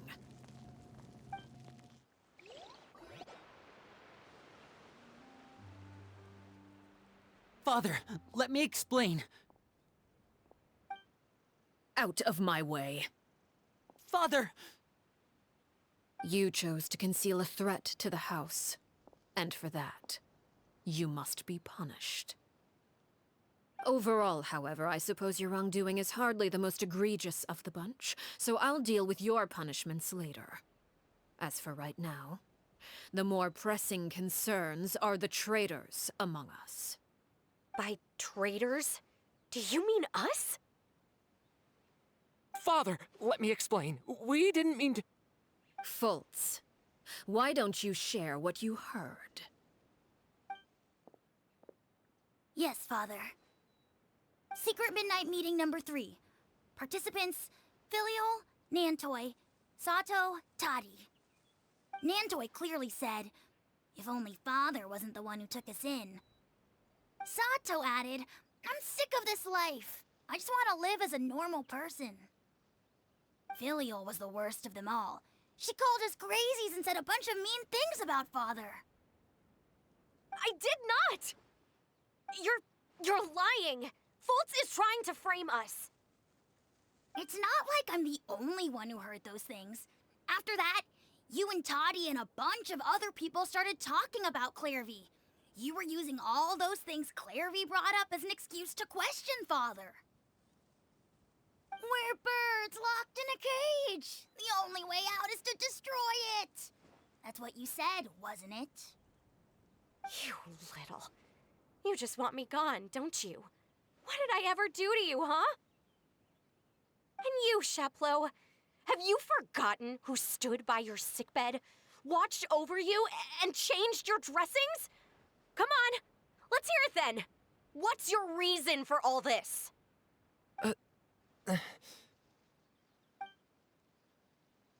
You're wrong, Filial. We don't want you to die. You're our family. Liar. You wouldn't be doing this if that were the case. So why? Why have you backed us into a corner? We all live in the House of the Hearth. You know the type of work we do, Filial. A single betrayal can cost dozens of us our lives. It's not like it's never happened before. That kind of thing is hard to forget. That's why the House of the Hearth cannot tolerate any form of betrayal. Ever since we came to Poisson, you've had 7 secret meetings. A lot of the things you talked about really crossed the line. You've been spying on us for half a month? Wait a second. Now that I think about it, the move to Poisson was just a way to make it easier to spy on us, wasn't it? Because we were all in one place. You've had this planned all along.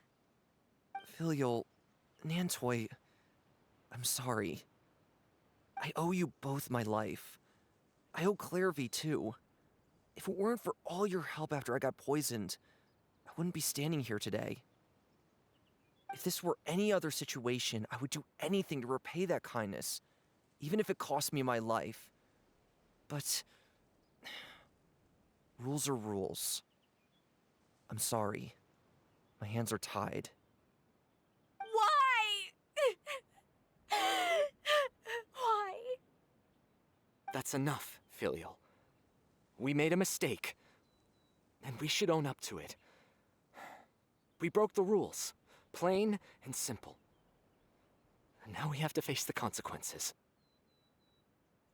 I'm sorry, Sheplo. Fultz. I'm sorry, Father. We accept our punishment. Chapleau, according to the rules of the House of the Hearth, how should these traitors be punished? All those who betray the house pay with their lives. And so it shall be.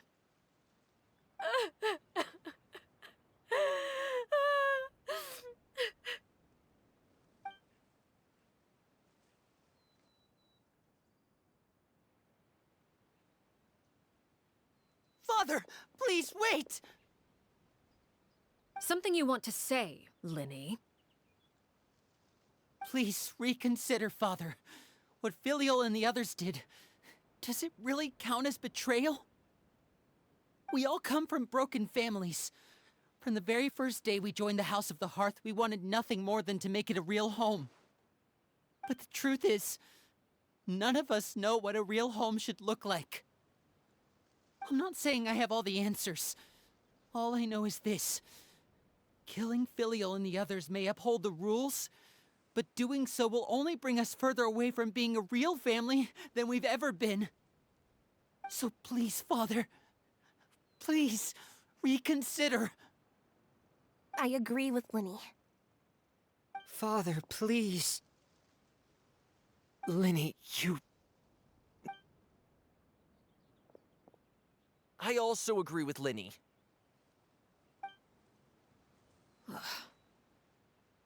An order once given cannot be rescinded.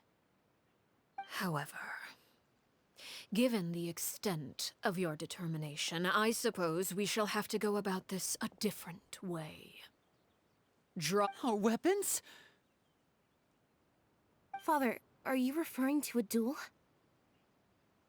Precisely. The rules of the house will not be altered. Traitors must be punished. However, resolving disputes with a duel is also one of our rules, one that also applies to me. Demonstrate a sufficient showing of strength, and I shall offer a concession. Wait. Bede, Father in a duel? Impossible. Father is way too strong, even for Linny.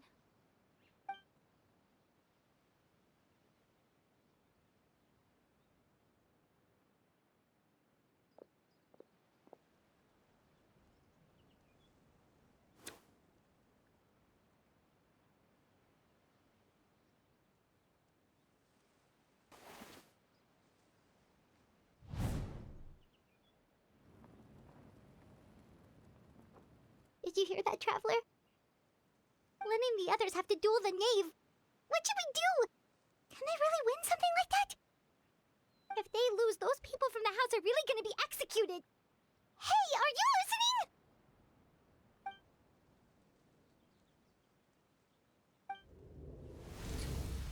Don't you want to say a proper goodbye at least? Anger makes you impulsive. Sorrow causes you to waver.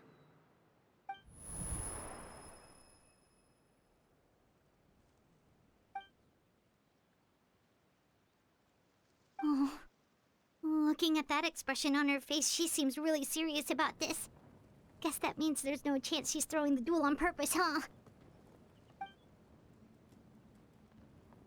When guests are around, families are often on their best behavior. And any disputes are less likely to escalate.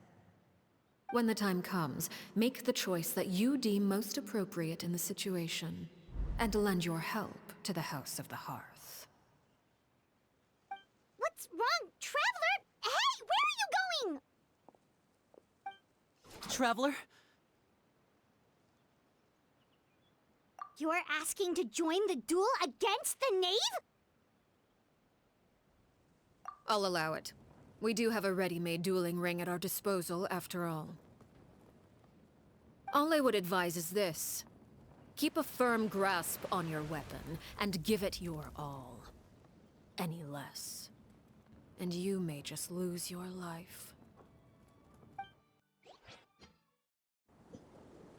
Solidify! Is it my turn now, with these rising flames? No more chance! Is it my turn now? Close enough! With the fall of darkness, destruction shall rise. Is it my turn now? No more. Solidify! Watch out for bonus movements! Not bad. You're proving to be worthy of unnatural. Right! Is it my turn now? Over here! Solidify!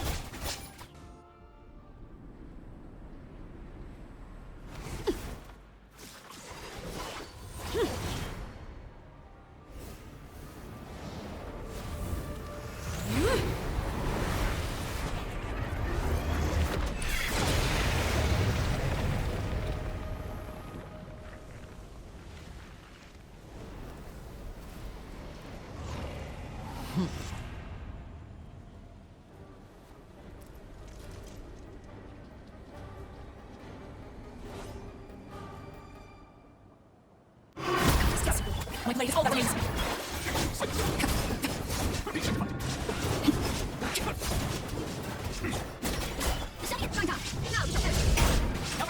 Your punishment made manifest.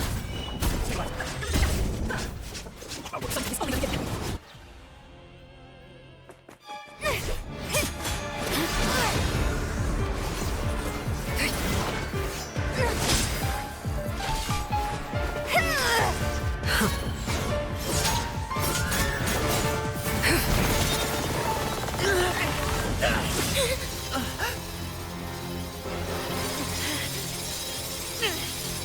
You should know better than to crowd in one place.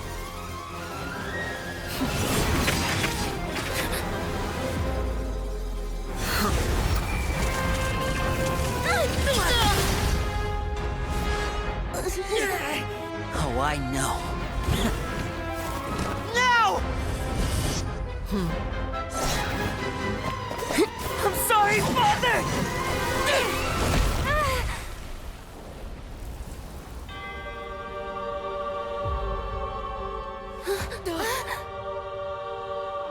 Sorry for what? This pitiful excuse for an attack.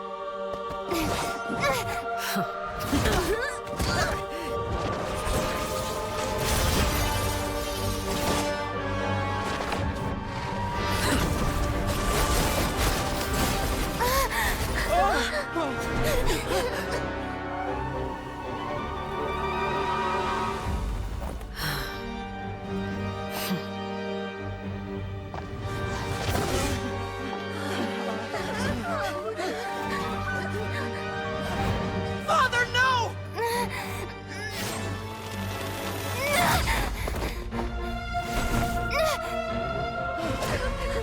Made it out, did you? You're stronger than I expected.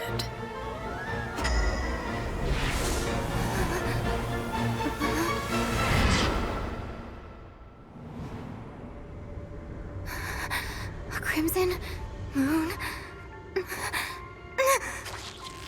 I can't move.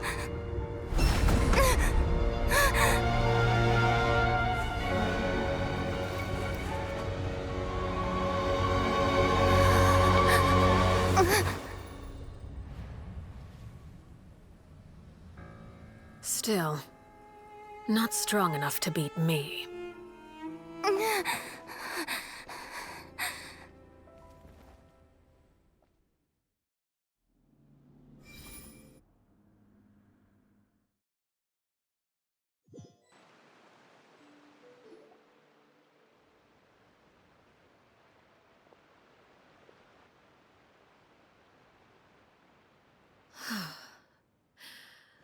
I believe we can end things here. It's not often that we get to enjoy the company of guests, after all. We wouldn't want things to get too out of hand.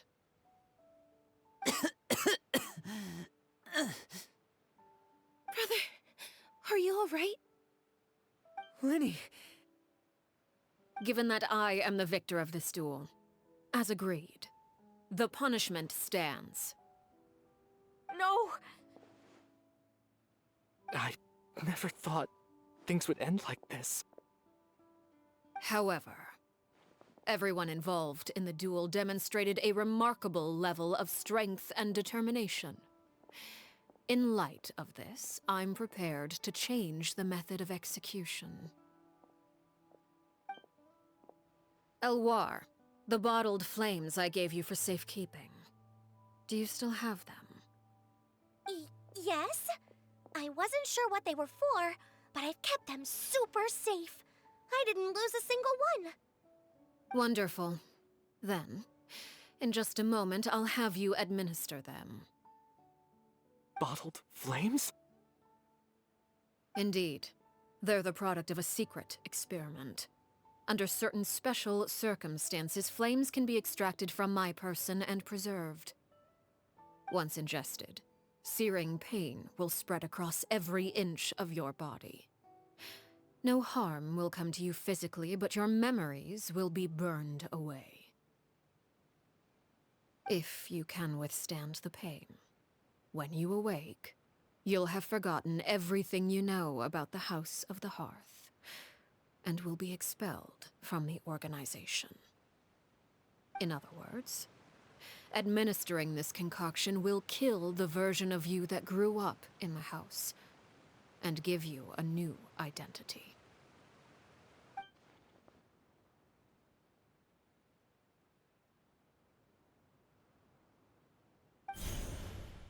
Memory is a mysterious thing indeed. Losing a portion of your memories will alter your sense of self.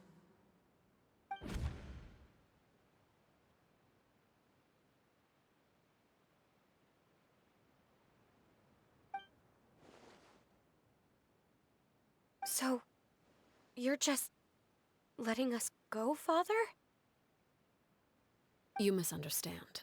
Memories are extremely important. Once consumed by flame, the version of you standing before me will die, and our secrets will die with you. So no, I don't intend to just let you go, because the person who survives will be nothing but a stranger. Even so, I won't have to live in fear anymore. I'm sorry, Father. I'm sorry I let you down. But I really... Don't cry, Filial.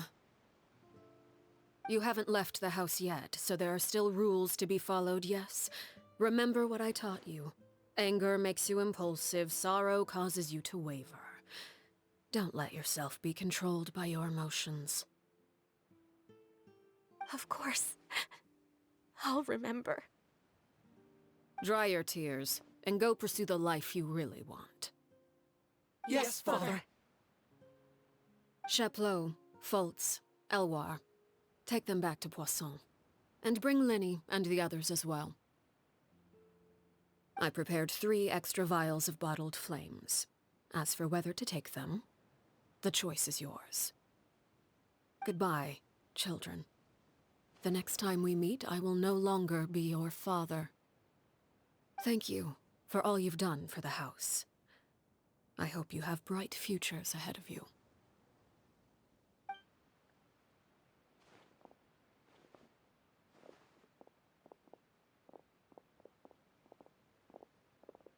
Father. Let's go.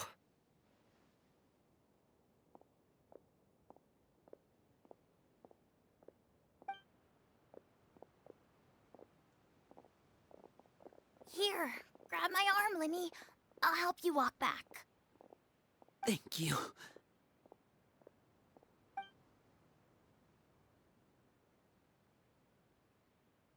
Clairvy.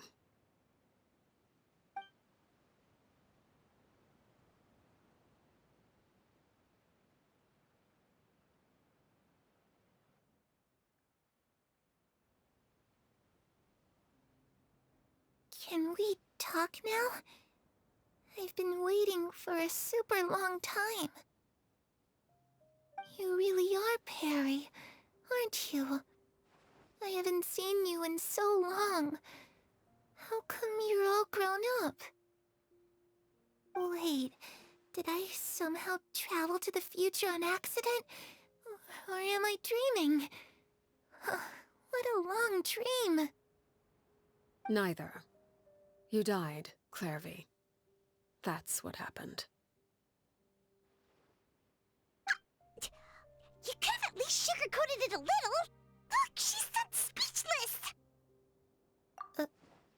Oh. Okay then. Huh? That's it? You accepted it just like that? Yep. If that's what Perry says happened, then I believe her. Perry wouldn't lie to me. Plus, I don't really need to know why I'm like this. I'm more curious about what happens in the future. If you're a Harbinger now, Perry, that means Mother is gone, isn't she? Can you tell me about it? I want to know what happened to her. And to me. You never stopped trying to defy fate. At first, no one believed you. You could only vent your frustrations to the moon. In fact, you often sought comfort in the night sky. You wanted to see the aurora, so one night we promised each other we would go to Snezhnaya to see it together. Later on, you tried to run away, but you were brought back each time. Mother spared your life, but it wasn't out of kindness. Instead, she decided to make an example of you by slowly torturing you over time. That way, the other children would know what happens to traitors. Still, you never gave up. Mother hoped that through ruthless duel after ruthless duel, she would be able to crown an ultimate victor among the children she raised. But you called on everyone to unite, to fight to a draw in order to reduce casualties. Your efforts may have only delayed the inevitable, but still. You gave them hope. You tried everything you could think of, but every attempt ended in failure. Still, you never turned your sword on Crucibina, and you never turned it on me. On that gloomy day, you told me, for the last 16 years of my life, I've done everything I can to fight for freedom. But now, I realize that the only freedom I truly possess is the freedom to choose to die. I never imagined I would say something like that. I must have been feeling really worn down. But somehow, I still think I understand. According to Mother's plan, only one of us was going to make it until the end. And I always hoped that person would be you. If I could do it all over again, I still don't think I would make a different choice. Even when I first met you, I knew you'd be able to do what I couldn't. Is that so? Even now, I'm not sure I truly understand what kind of freedom you are trying to pursue. But as the head of the House of the Hearth, and as the children's father, I've tried to give them the most basic of freedoms. The freedom to choose their own fate. It's something I discussed with the Eudex of Fontaine. The children who want to leave the house will have their memories wiped clean of all secrets pertaining to the organization. In return, they will be allowed to live a normal life in Fontaine without being prosecuted for their past. Of course, I won't simply hand freedom to them on a silver platter. They have to fight for it and prove themselves worthy of it. Only freedom that is earned has true value. That's more than enough. That's exactly the kind of life I was fighting for. You know, Perry, I think you're a pretty amazing king, and a really great father, too. I'm really happy that you're the one who took over the house. I guess I do have one regret, though. I still haven't seen the outside world. Well, it just so happens that our dear guests over here have been to many nations and traveled to countless places. Perhaps they would be willing to tell you what the outside world is like. Really? Of course! We've traveled all over the place. We've got so many stories, we could probably talk your ears off for 3 days straight! Those yokai you mentioned, what do they look like? I once saw a drawing of this one guy with horns on his head and a super scary face. Are there any yokai like that? Oh, sounds like you're talking about an Oni. Yep, we've met one, and let Paimon tell you, they're not nearly as scary as they look. Ah, that's where Mora comes from. I never knew that before. If I had some Mora, I would buy 3 new dresses. One for me, one for Perry, and one for Mother. It's just too bad Perry doesn't like wearing dresses. And Mother, well, she probably wouldn't accept something like that either. I guess I'd just have to keep them all for me then. I could wear a different one every day.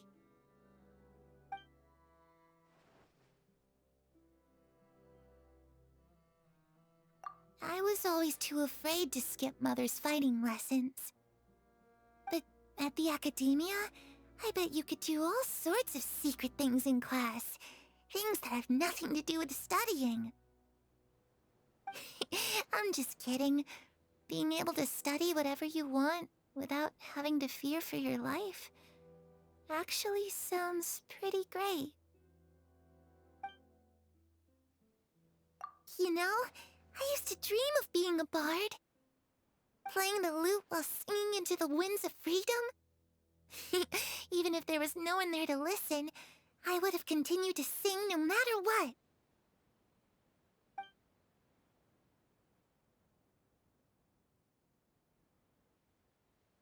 The situation was super dangerous. Lenny and Lynette were accused of committing a crime, and they were going to have to stand trial at the Opera Epicles. Oh no, that must have been hard for all of you. What happened next? Don't worry, we were able to turn the situation around super quickly, all thanks to Detective Paimon, of course. How'd you do that? Come on, tell me. Okay, so it was like this. After the failed magic show, we rushed to the scene and...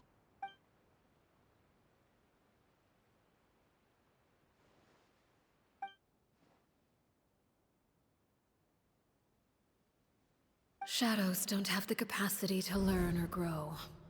Any new information they encounter is quickly forgotten over time.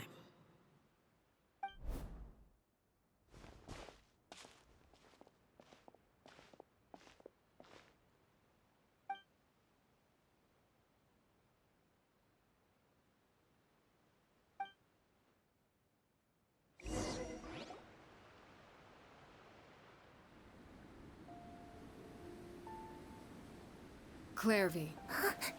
You've worked tirelessly from the shadows to overthrow the House of the Hearth. Now, by my authority as the Knave, I shall announce how this matter ends. You are hereby expelled from the House of the Hearth. You are no longer tied to this place, nor are you bound by its rules. You're saying that I can finally leave? I get to experience the outside world as well? Oh, I almost forgot. There's no getting older for me. Still, seeing who you grew up to be makes me really happy, Parallare. Take care of yourself. Goodbye. May we meet again someday.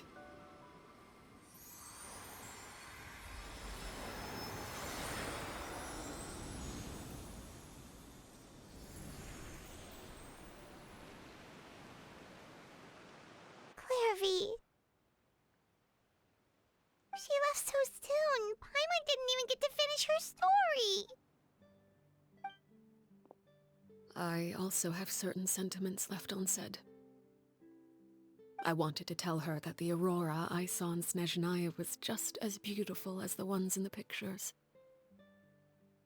But a shadow's memories reset at dawn. Had we delayed any longer, we wouldn't have had the time to say goodbye. Whatever regrets may linger, let them be lost to the coming of a new day.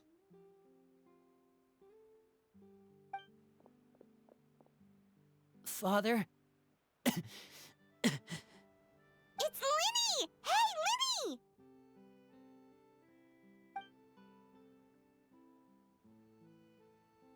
What is he doing back here? Let's go check it out.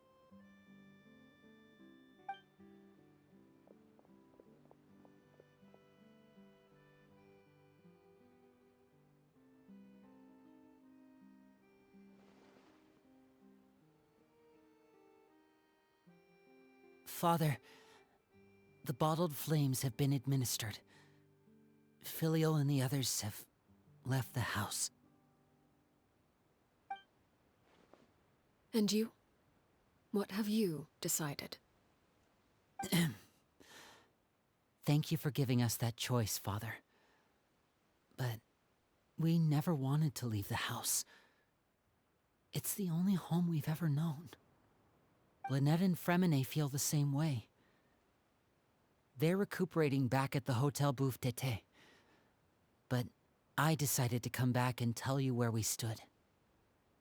I'm sure you're well aware of the expectations I have for you.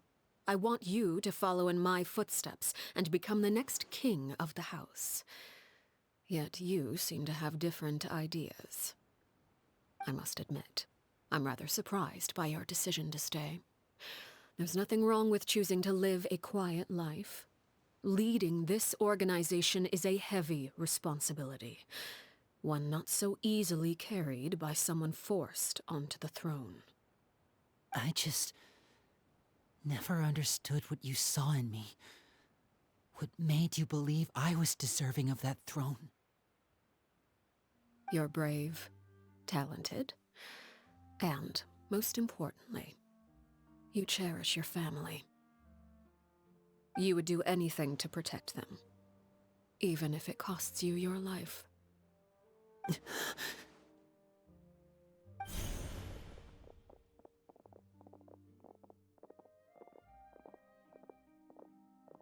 Speaking up back there was so brave of you, Linny. It's all thanks to you that we were able to convince Father to back down. You're a hero, Linny. Hero? Father is the real hero. Had Father gone all out during the duel, there's no way I would have walked away with my life. She must have had it all planned from the beginning, from the very moment she suggested a duel. I'm not deserving of that title. I'm not strong enough or smart enough. You're wrong. In my opinion, all you need to be deserving of the throne is conviction and the necessary strength to act on it. We may have different ideas of what it means to be a family, but you can hardly be said to lack conviction. What you truly lack is strength. For someone of your talent, though, that's something that will come with time. Even without that strength, you still chose to face me in a duel, even though the odds were stacked against you. That capacity to honor your convictions is what I truly see in you. Father. No one knows what the future holds, what tragedy or triumph may be in store. Being at the head of this organization requires the strength of will to face whatever comes. Caution will only hold you back. If reaching a certain standard were required to go after what you want, I would never have succeeded in killing my predecessor. Back then, there was still a considerable gap between our abilities. Strength may decide the ultimate victor, but those who let a lack of strength dictate their decisions or undermine their convictions will never be worthy of the throne. I understand, Father. Thank you. Children must grow up to surpass their parents. Only then can a family continue to flourish. The road ahead is not an easy one, so I'll ask you one last time. Are you certain you want to stay? You've done so much for me, Father, and that kindness must be repaid. Plus, with Project Stuja at hand, there are many dangers ahead, and I, for one, don't intend to back down. Protecting my family at all costs, that's my conviction. Then you're welcome to stay. As for Project Stuja, you need not be too concerned. If those cowardly businessmen and heartless dignitaries try to take us down, I'm prepared to teach them a lesson. Having members who longed for the light was our organization's last weakness. With those members no longer among our ranks, the House of the Hearth is like a spider hiding in the shadows. We need only wait for our prey to come to us. At present, our imperative is to use their plan to our advantage. In doing so, a crimson moon shall rise amid the frigid blizzards of winter. No demonstration of loyalty shall go unrewarded, and no sacrifice shall be in vain. As for the two of you, whether we meet again as friend or foe, I'll remember the camaraderie we shared in this moment. No matter how arduous the journey ahead, I hope we both reach our desired destination.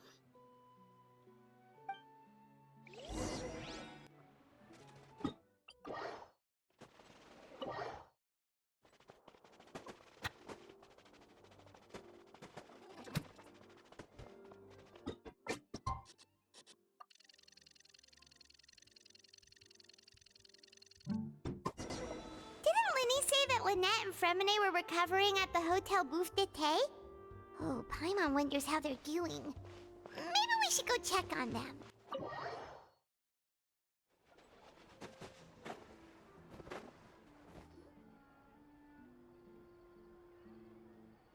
Lynette? Fremine? How are you feeling? Much better. Whew, what a relief! What about you? Are you feeling all right? I knew you'd come out unscathed. Us, on the other hand, well, we've been bedridden for 2 days. I couldn't even turn over.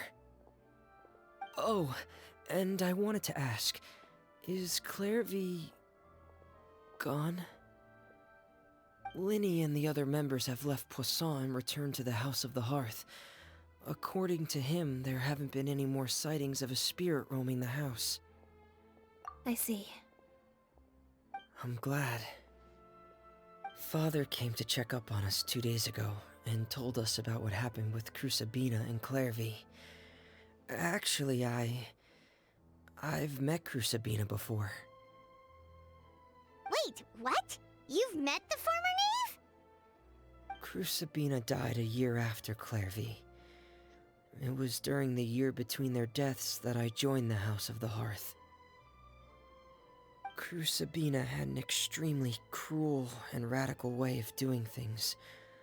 While she was alive, the atmosphere in the house was suffocating.